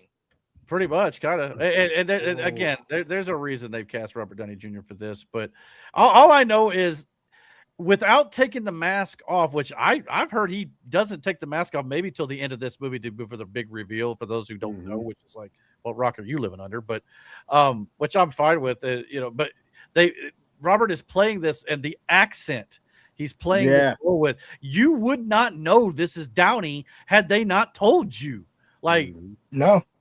And for those characters who are going to see Tony Stark's face on this guy who's come in and just destroyed everything. Destroyed the X-Men's universe. I still want to see Tom Holland's Spider-Man when he realizes his mentor Mm-hmm. You know what I mean? Or the face That's of gonna his mentor. be. I hope they don't put that in the Secret Wars trailer ever. No, well, I don't want to see unless they don't do it like in the same frame where they just show Doom's face and then. I mean, even then you're gonna know. Okay, this is Peter seeing the face. Sure. I don't want it at. I don't want to see that reaction at all until the movie. Well, and even not even just Peter, but Steve Rogers, Thor, all the OGs, yeah. and I mean Rogers and him were like real close friends until the whole Civil War thing and all that sort of stuff. Mm-hmm. I mean, even then after they respect fixed each other that up, again, they were still close. Yeah, I mean, I'm Yeah. sure things were never quite. The These same, were all but- people at his funeral, though. Like, Yeah. you know what I'm saying? Yeah. Like, they were. Oh. So I'm very intrigued on how they're going to, explain Stark's face on this guy. Yeah, I'm sure they might try to do that with the Endgame re-release. Sure. Well, and that's a good point. I mentioned it earlier. The Endgame Encore that they're releasing in September in theaters is supposed to have like 7-8 minutes of new footage, which is supposed to tie directly into Doomsday. So I'm curious to see how, with the same directors, are going to go back in and edit the movie a little bit to play into this even further. Maybe we'll get Steve Rogers returning the stones, breaking the universe, causing incursions. But again, if it takes out Doom's family and he's from the same universe as the Fantastic Four 828, I don't know if it'd be an incursion in, unless the incursion takes out their entire planet, which is why they end up in MCU 616. I don't know, but maybe they're during because we don't really know the reason why the Fantastic Four ship was shown in the main universe at the end of the Thunderbolts. Yeah, we maybe don't know why they're coming over. Maybe their Earth is destroyed and they're the last ones off the planet, unfortunately. You know what I mean? Yeah. Like, and then Reed it could be caused by could be caused by that Doom. Could be caused by that, and a lot of people are stating that Doom may actually play the role of the hero until a certain point or like a hero who's trying to save the universe like everybody else, and in his mind, him, with all the universes being destroyed, in his mind, creating Battle World is him saving the universe, what's left of it. So again, he's like Thanos. He's going to think he is the good guy in this story, which is going to make him he's obviously he's thinking he's the good guy because the line there was some of the lines he said in the trailer. You are living stolen lives. Yeah, which calls directly back to Endgame, or like Loki, who died, but yet he survived because he jumped through a portal, and people who the variant. Yeah, but it's also talking about what he lost. That too. Yeah, and they're the cause of it. You're living lives that you lost, like what I'm saying, that you stole. Like you're alive, but his loved ones aren't. And you need to give them back. Yep. Yeah. All right, looks like we do have some casting for the X-Men. So let's hit these one by one here. Let me see if I can pull this up here because they're releasing them one at a time. I guess they're probably releasing them as they come on stage, I'm imagining. But we got the official logo, by the way. So just a simple X. Morrison run look. Yep. I'm kind of wondering if hopefully at the end of this we'll get the release date too, but I still think it's May 5th, 2028, or maybe 2029, and maybe they do break Avengers into 2 movies or 3 movies. I don't know. We'll have to wait and see how it goes here in a second. But yeah, we got the first logo here for X-Men. So pretty simple, pretty cool. Oh, I lost it there. My bad. Let me pull it back up here real quick. All right, and there you go. So there's that, and here's the casting. What we know, we obviously talked about last week. Kit Connor will be playing Cyclops, which is now officially confirmed. So this old guy here is going to be playing your Cyclops in X-Men. We now got it confirmed. I don't know how you pronounce her name. Indy Navarrete has been cast as Rogue in X-Men. So now and they have it confirmed. It is May 5th, 2028 for X-Men. According to this post. So we'll be getting that right after Secret Wars. So nice. So we now know that Avengers Doomsday and Secret Wars will not be 3 films. It will only be the 2. That Feige did say that a few weeks ago, but a lot of people kind of speculated maybe he was not. But I guess they were waiting for the cast to unveil the release date. So now we've got that. Christopher Abbott has been cast as Charles Xavier. So imagine this guy bald. So I've never. I'm sure we'll get We'll get some AI images of that in the next couple weeks. Sure. And even the girl, for Rogue, she looks very familiar. I can't tell you. That's from the movie Obsession. Okay, that's from Obsession. Well, then that's kind of been a big thing.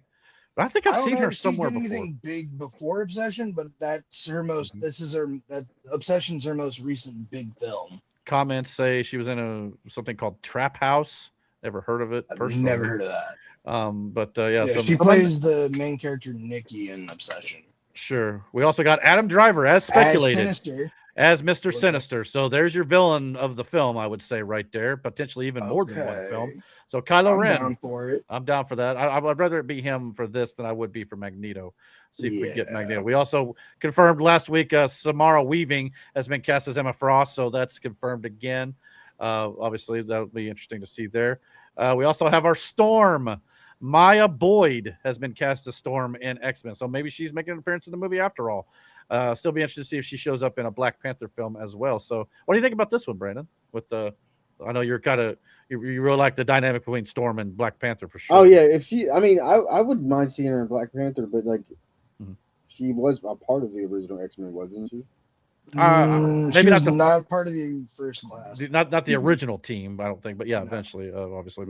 But they've also said reports that with the X-Men moving forward, much like in Spider-Man Brand New Day, they're going to have X-Men make appearances in non-X-Men related projects as well. So we could be seeing her in this, and then she could also be in Black Panther and all that sort of jazz too. So, and all these characters could branch out into many things. And they've also said that even Spider-Man could become a big friend of the X-Men moving forward in the MCU because of the events of Spider-Man Brand New Day. So there you go. Also, other cast members, obviously we know about Sadie Sink from Spider-Man Brand New Day, if you didn't know about Jean Grey. So Professor X, Cyclops, Jean Grey, Rogue, Mr. Sinister, and Storm have been confirmed. A lot of talk about Beast this week was cast, and supposedly the guy they cast dropped out at the last minute, so they may not have had him ready to go this time because of that. So a lot of people thought maybe he was asking for more money or something, but it's just the business side of things. But I'm glad they at least announced some of the cast. Obviously, we're going to get more moving forward, if that is indeed all we got. do. We got our professor, we got Charles, we got our villain. Yeah, and we got our release date, so that's also good. And so it's a little under 2 years, so that's good. About I don't know, what is that, about 21 months? So that's not too far. Which means since they released the cast, they're probably going to start shooting probably into this year, early next. So there you go. So I'm looking forward to that. I would assume that's probably all for the movie stuff, unless they've got something else they're going to drop. I highly doubt it. Usually these sites, these sites usually will at least make a, hey, that's the end of the panel type situation. So we'll hold on for a few minutes here. What is that? That almost sounds like a printer. Fax machine kick on. Yeah, no, there's something in our basement. I don't know exactly. I think it's something. I don't know. I gotcha. So yeah, so big thoughts there. I mean, a lot of comic stuff. So, you guys got any thoughts on anything else you want to see in X-Men, like a character or anything? Like, obviously, we talked about Angel. No cast there for Angel or Beast. Iceman. To see, like, honestly, where are we starting? Like, what story are we going with? If Mr. Sinister is it, but like, how? You know what I mean? Like, how are we going to get there? Well, and Mr. Sinister was even teased a little bit in the Fox X-Men universe. They never really got a chance to pay it off, but they did tease a little bit, like a post-credits scene, I think, with Logan's blood, if I remember correctly. It was a very tiny tease, like the corporation, the Essex Corporation, which was Mr. that for Sinister. the origins in credit scene, or was it the Wolverine? I think it was the Wolverine. I think it was the Wolverine. No, it was the. Might have even been. I know what scene you're talking about. End of Apocalypse. I think it was End of Apocalypse. Yeah, Essex. Yeah, well, that was after he broke out of the the Weapon X thing. Corporation. So they're probably just going to pick up on the thread and carry it over. And I agree with you, Damon. You mentioned last week about the big bad in the next saga.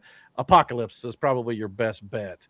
If they're going with if the next saga is going to be the mutant saga, which I think has been confirmed. Yeah. That's going to have to be the Thanos level villain.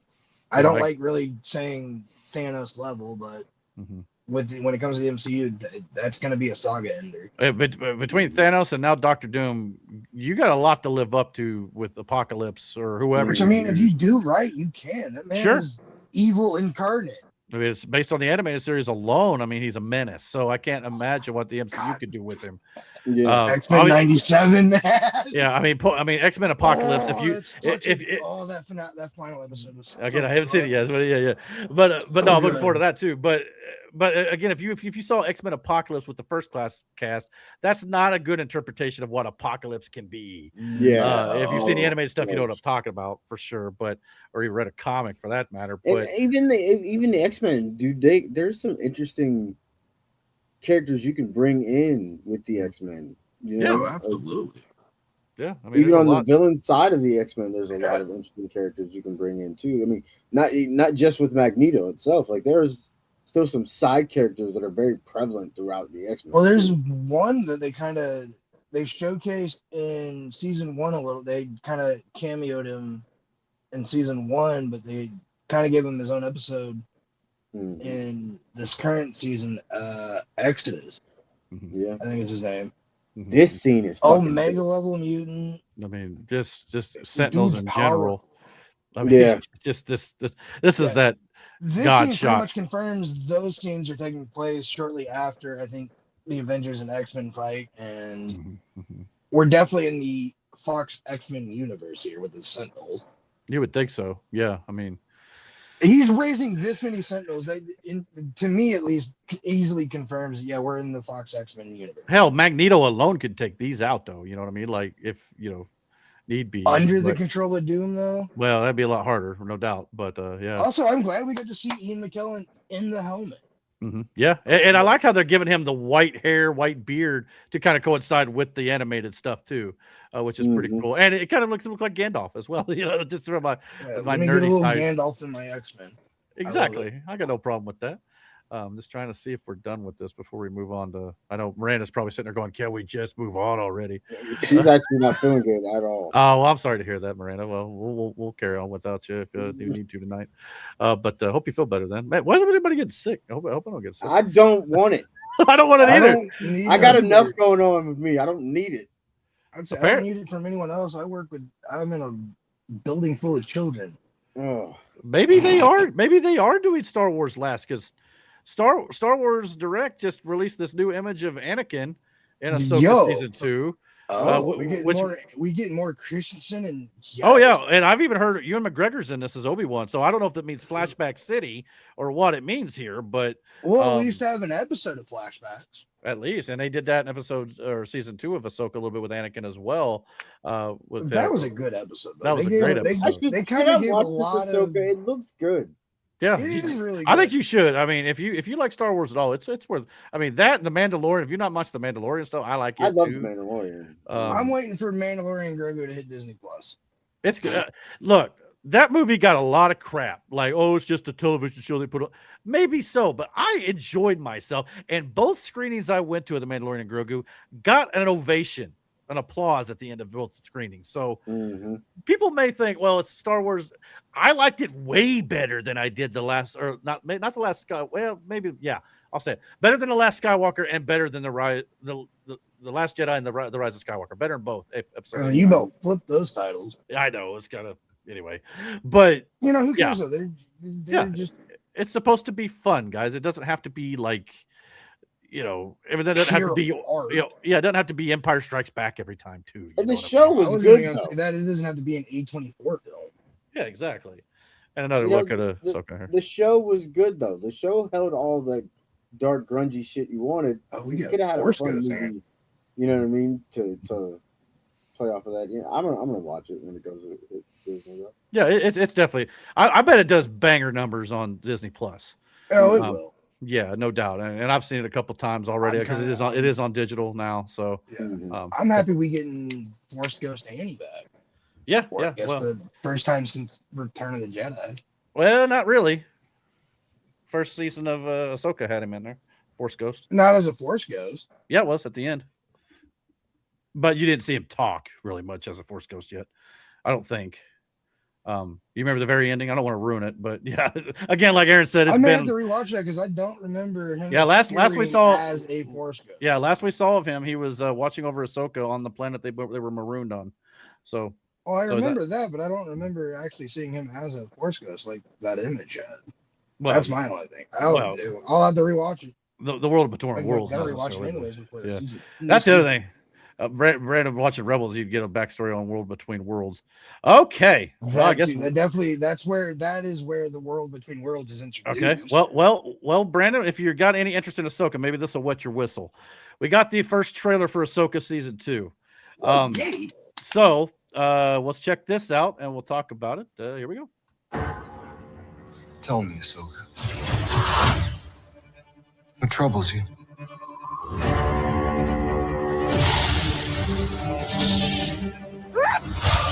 Brother. I'm always walking by your side. Citizens of the glorious empire. Thrawn, baby. I have returned. I took an oath to protect the empire. I therefore declare war on the Rebel Alliance. Yes.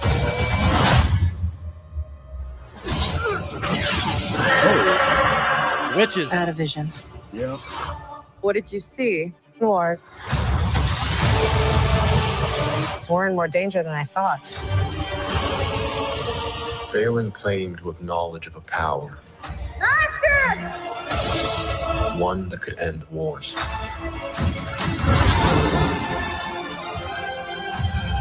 A long time ago, I walked away from the Jedi. This is your trial, Ahsoka. Take your time to decide. Are you a Jedi? Or not?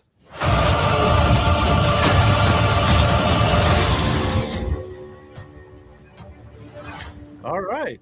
Hey, I think that looks awesome, actually. Yes. You hate I love the line. This is your trial. Oh, yeah. Because Ahsoka, since she left the order before her trials. Yeah, she did. What a callback. Yeah, I agree with that. So, I'm gonna have to watch this. That looks fucking interesting. I think you'd like it. I mean, again, it helps to see all the backstory in Clone Wars with Anakin and Ahsoka being his Padawan during that time. Of course, everything that happened during Order 66 and Revenge of the Sith leading through Rebels, and the characters developed their tie-in heavily to the Ahsoka television show, which is now going to be going head-to-head with Grand Admiral Thrawn, which was also reintroduced in Rebels. So again, it's almost like a trilogy of animation from Clone Wars, Rebels, and now live action with Ahsoka being the third in that trilogy. So if you were to watch them in that sequence, it'd make in that case, I kind of wish Ahsoka was animated, but yeah, I get that point. I really, really do. And I'd be fine with it if that were the case. But yeah, I would prefer it be animated, but I'm just as happy live action. Sure, no doubt about it. So I'm kind of curious. There's nothing quite hits like live action Star Wars, really. No. Man, surely. Okay, so they announced Zootopia 3 too, which that's interesting. That I don't know why they didn't get. Yeah, why was that not announced earlier? Unless they're just late putting it up. But that sounds like something they would have announced earlier during the other stuff. But again, more sloth. That's all I care about for that. To be fair, this isn't Pixar related either. No, not really. But Frozen isn't Pixar either. Just Disney's weird. That is kind of weird. Like they put Star Wars after Marvel. It makes me wonder. I mean, Ahsoka may be the last thing they wanted to show there. But it's just, to me, it's like you didn't end with the X-Men cast. That's surprising to me. Or even the Doomsday trailer. Yeah, man, the Doomsday that trailer would have been a fucking high. Like, the Doomsday trailer would have been a perfect end. Yeah. Honestly. Yeah. I want to rewatch that trailer now. Yeah, for what trailer? The Doomsday. I think after we get done with the podcast of like everything, I'm gonna rewatch that trailer on my own. I just want to rewatch that. Yeah, well, we can always run it again if you want to, real quick. It doesn't matter. Like I said, I'm just trying to make sure this panel's over with before we move on. Okay, we do have. Apparently, we may be getting a Starfighter trailer here before this is over with for Star Wars, because I don't think I've even heard if that even got an initial trailer. It's just been some pictures, but we do know I'm not going to play the video here, but we do know who Ryan Gosling is playing. The character's name is Cade Aberon in Star Wars Starfighter, coming out next May. So yeah, since they're on the stage introducing the name of the character, I think they're probably going to release a trailer for this thing. And so we got a name, yeah. Yeah, I think they're going to release a trailer. That's probably what they're going to end with here, because that is their big movie coming out next year. We do have an official logo, so there's that first poster as well. Old school Star Wars logo with as I see Starfighter. that. Right, That yeah, looks nice. that's kind of dope. And I got all the faith in the world in the director Sean Levy and Ryan Gosling, since Sean Levy did Deadpool and Wolverine. And with them also being teamed up for Ghost Rider in a couple years, I think this movie could have a lot. Yeah, I think this will definitely be, or at least kind of me on some level, a litmus test for the upcoming Ghost Rider project. Yeah. Well, not only that, this looks and does. Not even necessarily does, because I don't really care if people shit on movies. If it's something I like in a general sense, and I want to go see it, I'm going to go see it. I don't care if people shit on it. Sure. So basically, however this looks and how I like it, well, depends on how excited I get for Ghost Rider, I guess. Well, not only that, hopefully it'll be a litmus test of what Star Wars will be moving forward. I ain't gonna lie. That too. Everybody's been down on Star Wars, but with Mando and Grogu, which I thought was better than most people thought, Ahsoka looks great. I've been wanting to see the New Republic against Grand Admiral Thrawn. Grand Admiral Thrawn in the novels, this is where he's supposed Shadows of the Empire. And I don't know if that movie's still going to move forward or not, but this will at the very least set it up. But they may be taking the movie concept into Ahsoka season 2 and just doing it here. I don't know. But they didn't pull the Obi-Wan thing. I would really love to see a Thrawn trilogy of films with the Luke recast probably at this point. But at the same time, I would still love to see it. But if not, I'd settle for the Ahsoka thing, I guess. But with that, Shadow Lord with Maul, and if Starfighter hits, Star Wars has got a big year on its hands for their 50th anniversary next year. Yeah. So if they can hit it and then hit the ground running after that, maybe they're starting to turn it around a little bit. I hope. Yeah. We've been waiting on that one for 11 years now. I might have to do some research into the Thrawn books, see if I can. Based on where everything's in the canon, I'm not sure they could do it a direct one-to-one adaptation of the novels. I don't think they could do that. But you could still bring Han, Luke, and Leia in it if you wanted to. They're around in the universe. And maybe you can kind of get some fans back on board after you treated those characters in the Legacy, the sequel trilogies. A lot of people didn't like what they did in there. But I also like how they said that, I think when the Mandalorian was coming out, wasn't there a rumor that was going to lead, they kept going with it, that was supposed to lead into everything in the new trilogy, like 6, 7, 8, 9. Well, Mandalorian was supposed to lead in Ahsoka and Boba Fett and all that stuff was supposed to lead into the Thrawn stuff, I think. But yeah, eventually they have laid the seeds in those shows for the upcoming First Order and the resurrection of Palpatine and all that sort of stuff. And Starfighter is supposed to be set 5 years after Rise of Skywalker, and Starfighter was supposed to kind of lead into either the Rey Jedi Order film or episodes 10, 11, and 12. The fact that they put this on at the end of this panel, I don't think they're going to announce episode 10, 11, and 12, but they've been talking about this Simon Kinberg trilogy of films, and Simon Kinberg, who worked on Star Wars Rebels, maybe they, if nothing else, they're at least planning on leading into it. Maybe you hold that announcement till Star Wars Celebration next summer. Maybe you do that there. Oh, I could see, especially since next year's our 50th. Yeah, I could see that being potentially a good time to announce a new. And whether people want to admit it or not, and whether you like 7, 8, 9 or not, people go to watch the numbered episodes. That's what they. Absolutely. Those are the big ticket items for Star Wars. So but yeah, I'm just waiting to see if we get a trailer here for Starfighter.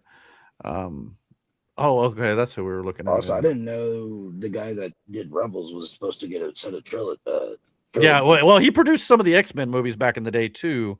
But he helped to write Rebels with Dave Filoni as well. So it makes sense that they already had that relationship to him to get his own, those trilogy. Good. So hopefully, I don't think he might actually just don't turn out good. Just don't let him direct it, because he directed Dark Phoenix. Oh no! So At least I remember, if I remember correctly, he directed. He can write. Yeah, he can write. He can write. He can't direct. Don't put him behind the camera. Sure. Yeah. So we'll see how that plays. But yeah, I mean, unless he's learned from his mistakes with Dark Phoenix.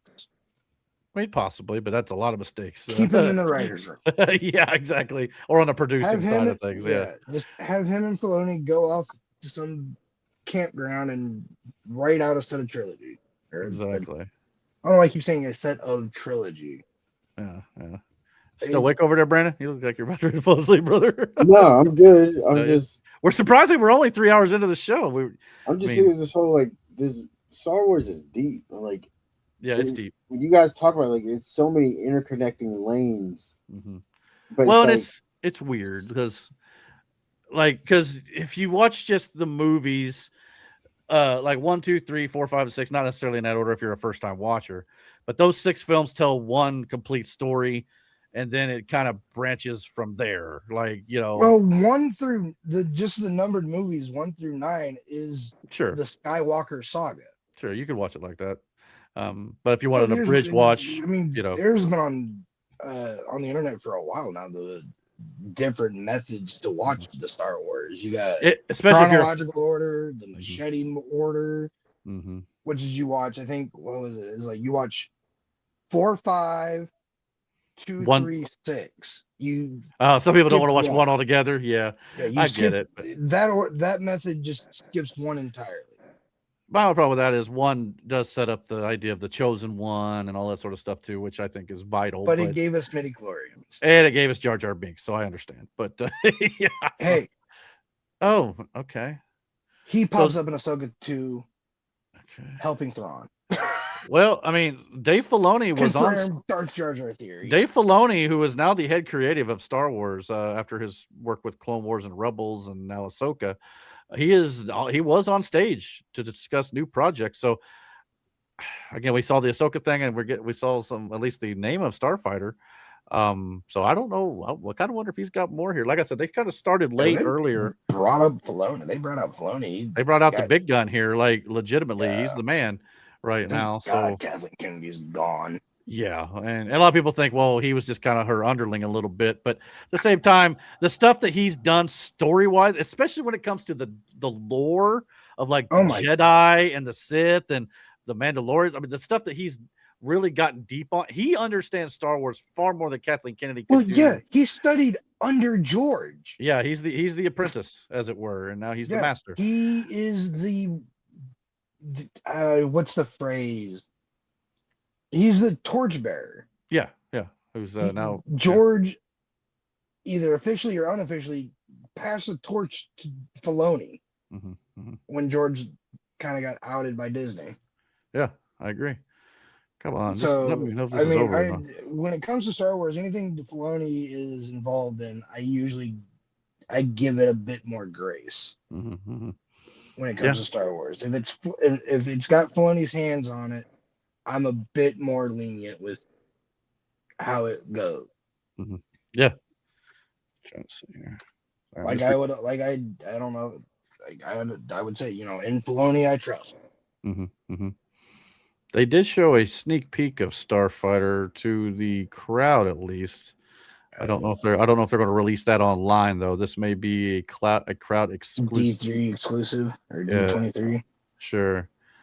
So I don't want to play it if they don't release it officially because I could get in trouble for that on the channels. But I mean, you can see there are some. The teaser has leaked online if you want to see it. But yeah, you would think if they were going to release it, they would have done so already. Especially since people are leaking it from their phones. But yeah. Well, I can say nowadays it actually is probably good quality. Yeah, it doesn't look too bad quality on video. I don't know about audio, but yeah, the video's there at least. So yeah, just trying to crowd reaction than actual video sound. Yeah, pretty much. Which is but yeah, so I don't know. Just trying to figure out when the best time to move on here because we do got a politics segment. If you guys are up for it, if not, I guess we can always cancel it. For it. Yeah, for it. Okay. I mean, I don't really have a whole lot. So, I will say this though. Old Grand Admiral Thrawn. I know the actor is getting older, but if you're going to do the Thrawn movies, get to it because the guy's not getting any younger. No, I it's mean, not Mads. It's his brother. Here's the thing, Sure. like, Yeah. so the Chiss, because that's what Yep. he is, right? Yes. It's a playable race in again, in the Star Wars, the Old Republic. Sure. And I genuinely like playing these guys, and up until recently, you can only play them as a operative, an agent, right? Imperial agent. And that storyline is like this whole espionage thing. But if like that race fits that so well. But I did make one a Jedi just because I was curious as the dialogue changes when you meet some characters and races. It's like, oh, you're not really from around here. It's just interesting. But like, I like that race. The eyes, the skin, like, and the way they all talk, like it's like they're Imperial agents. Like they are there for the Empire. And it's like, but the Empire does not really like aliens at all. You know what I'm saying? Right, like, right. It just fits so well in there.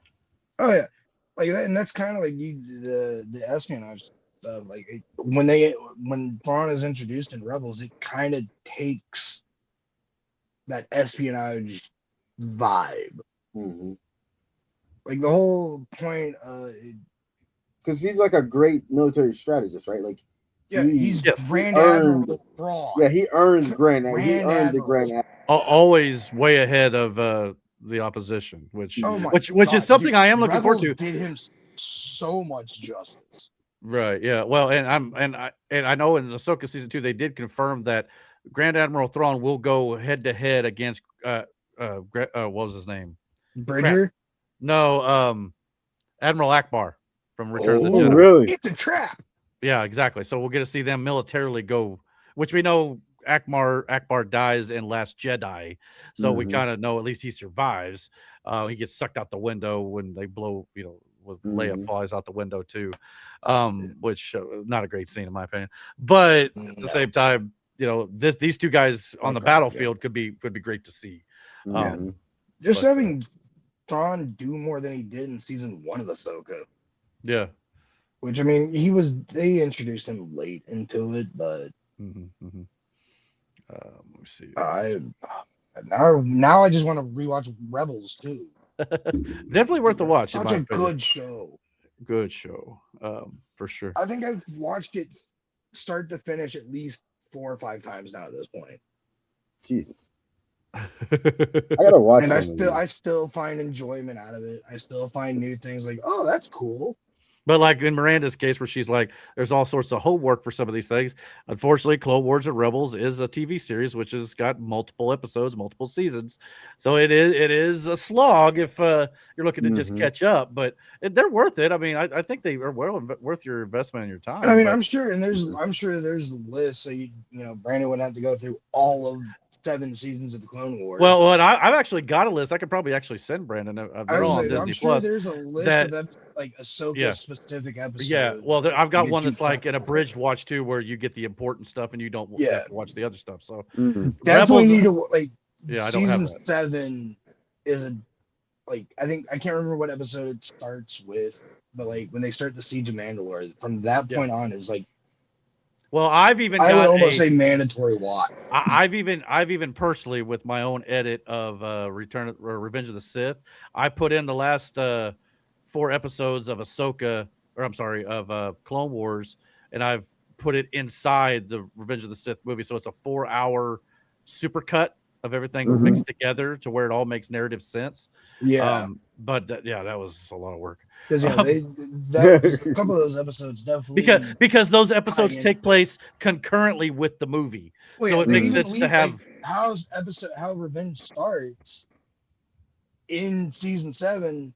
You see where Anakin and Obi were before the start of the opening scene of Revenge of the Sith.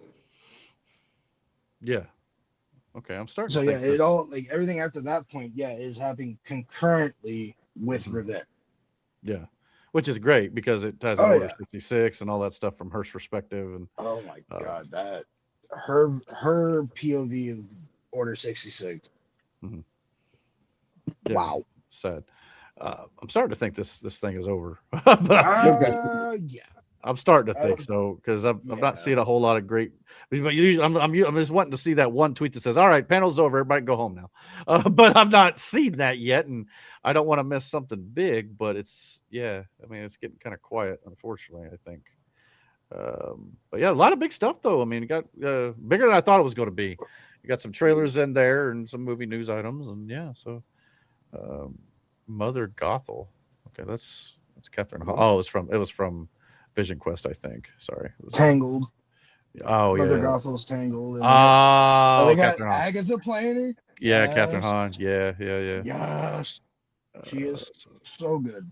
There's a lot of fake stuff going around out there right now too, like Ironheart season 2. That's not happening. People are just trolling. You know how they be. Which I mean, Ironheart was kind of hit and miss a little bit for me, but the way it ended, I definitely want more. I want more of Mephisto, and I think we're going to get Mephisto and Definitely Ghost more Rider. Mephisto, please God, yes. Yeah, he'll be in Ghost Rider. I have no doubt in my mind because Ghost Rider.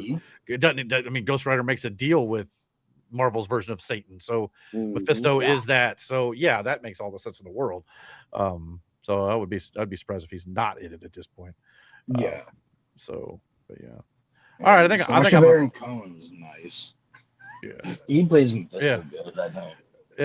Sexy times. Let me hear Mephisto say that. Good old Wait, boy. is that who played Mephisto? Yeah. Believe it or not, it worked. Really? Yeah, he did a great job. Oh my God. Very creepy. Yes. Yeah. You get him just for like maybe he's not at much. 5 minutes. Yeah. At the very end of the series. Really? Yeah. Yeah. Is the series worth watching just to get to that point? Well, here's the thing. I would almost say watch episode 1 of Ironheart and watch the last episode of Ironheart. You don't need to see anything else in between, for the most part.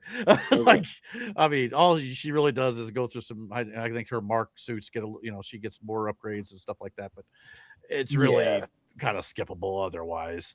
But here's the thing: unless they pay off the thing they did with Ironheart with Mephisto, you don't even have to necessarily watch Ironheart at all. Because I have a hard time believing Ironheart's going to show back up much of anything unless it's like Iron Wars or something later on. I don't think is going to be a thing anymore either. It may not be, or which is kind of sad. Armor Wars. Wars. Don Cheadle in the lead.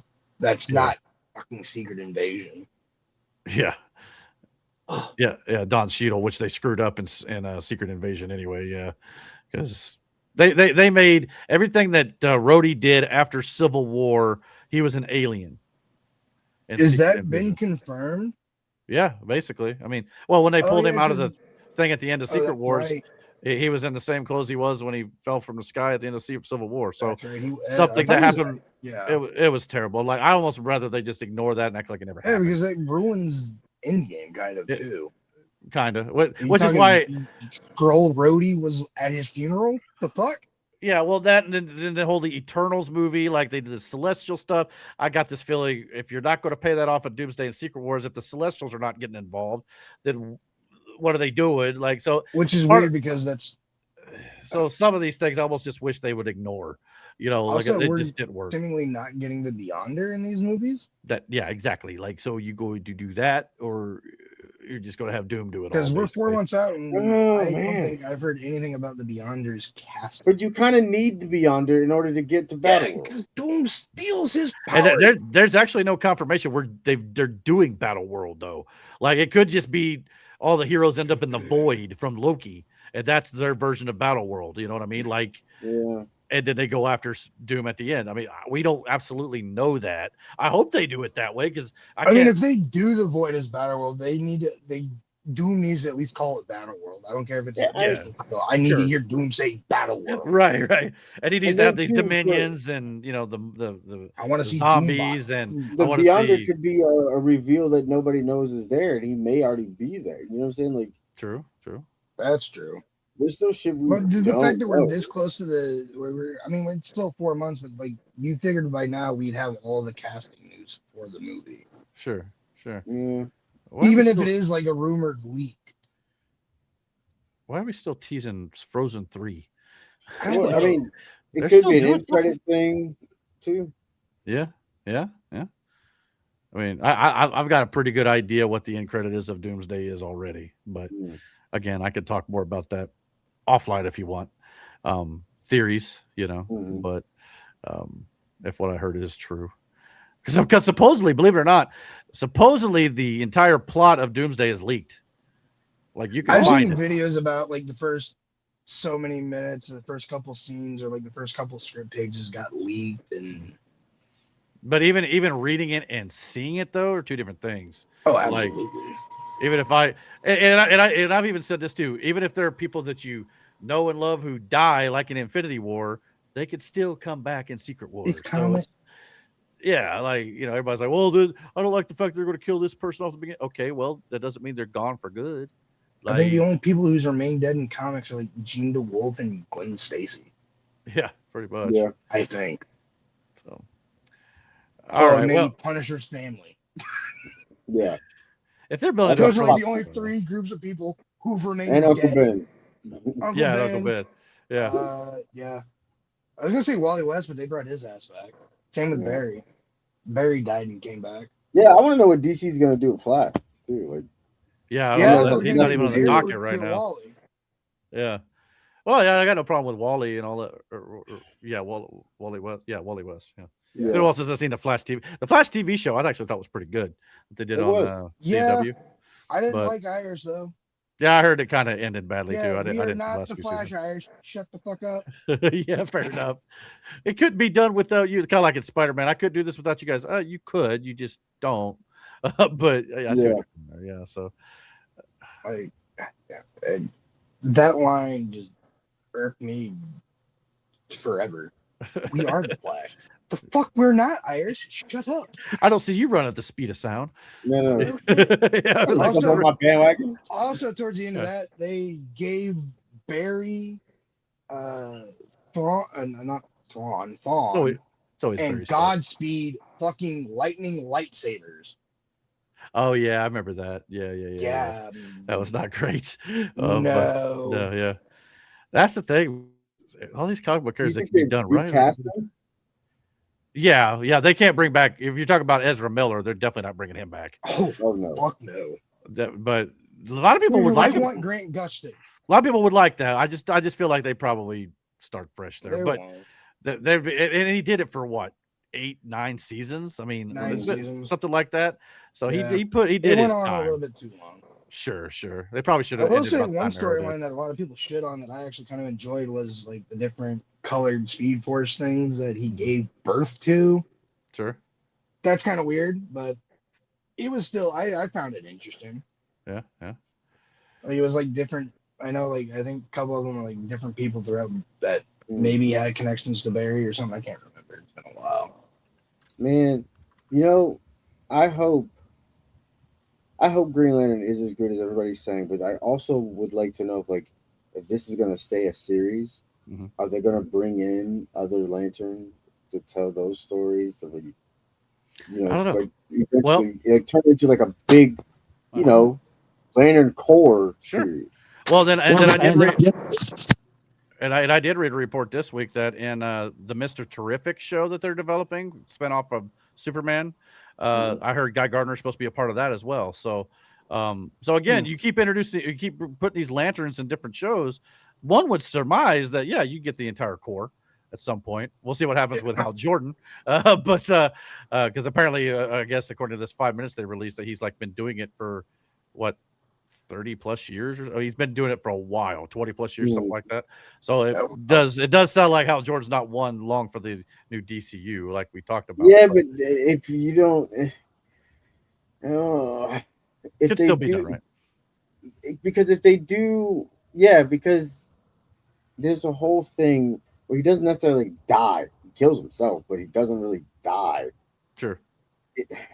Well, we talked about how they may, even if he does die in the first episode, the season may still show him training, John Stewart or whatever it might be. They still see him throughout the season. So it may not go beyond the first season of Lanterns, but we'll have to wait and see. That's going to be my question on the show. Is the two main guys, is that supposed to be Jordan and Stewart? Yeah. Yes. Okay. I'm definitely going to have to get back on up to this. Jordan comes back as Spectre at one point, and like, yeah, it's a whole thing. Like, you could do that. Never thought of that. Yeah, it's a good way of looking at it. Wait, they had Hal. Wait, Hal Jordan was the Spectre? Yeah. Mm-hmm. Oh wow, CW fucked that up. Well, yeah. Well, yeah, there were certain things they didn't do right. Yeah. Oh, they gave that shit to Queen. Hold on. Yeah. Which I mean made sense in that little universe. I guess. Man. So yeah, I think I'm gonna call it here. I think that panel's probably over at this point.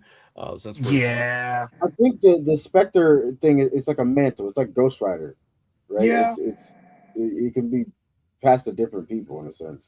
it's kind of like any hero identity in that case too. Mm-hmm. Eric, you are frozen.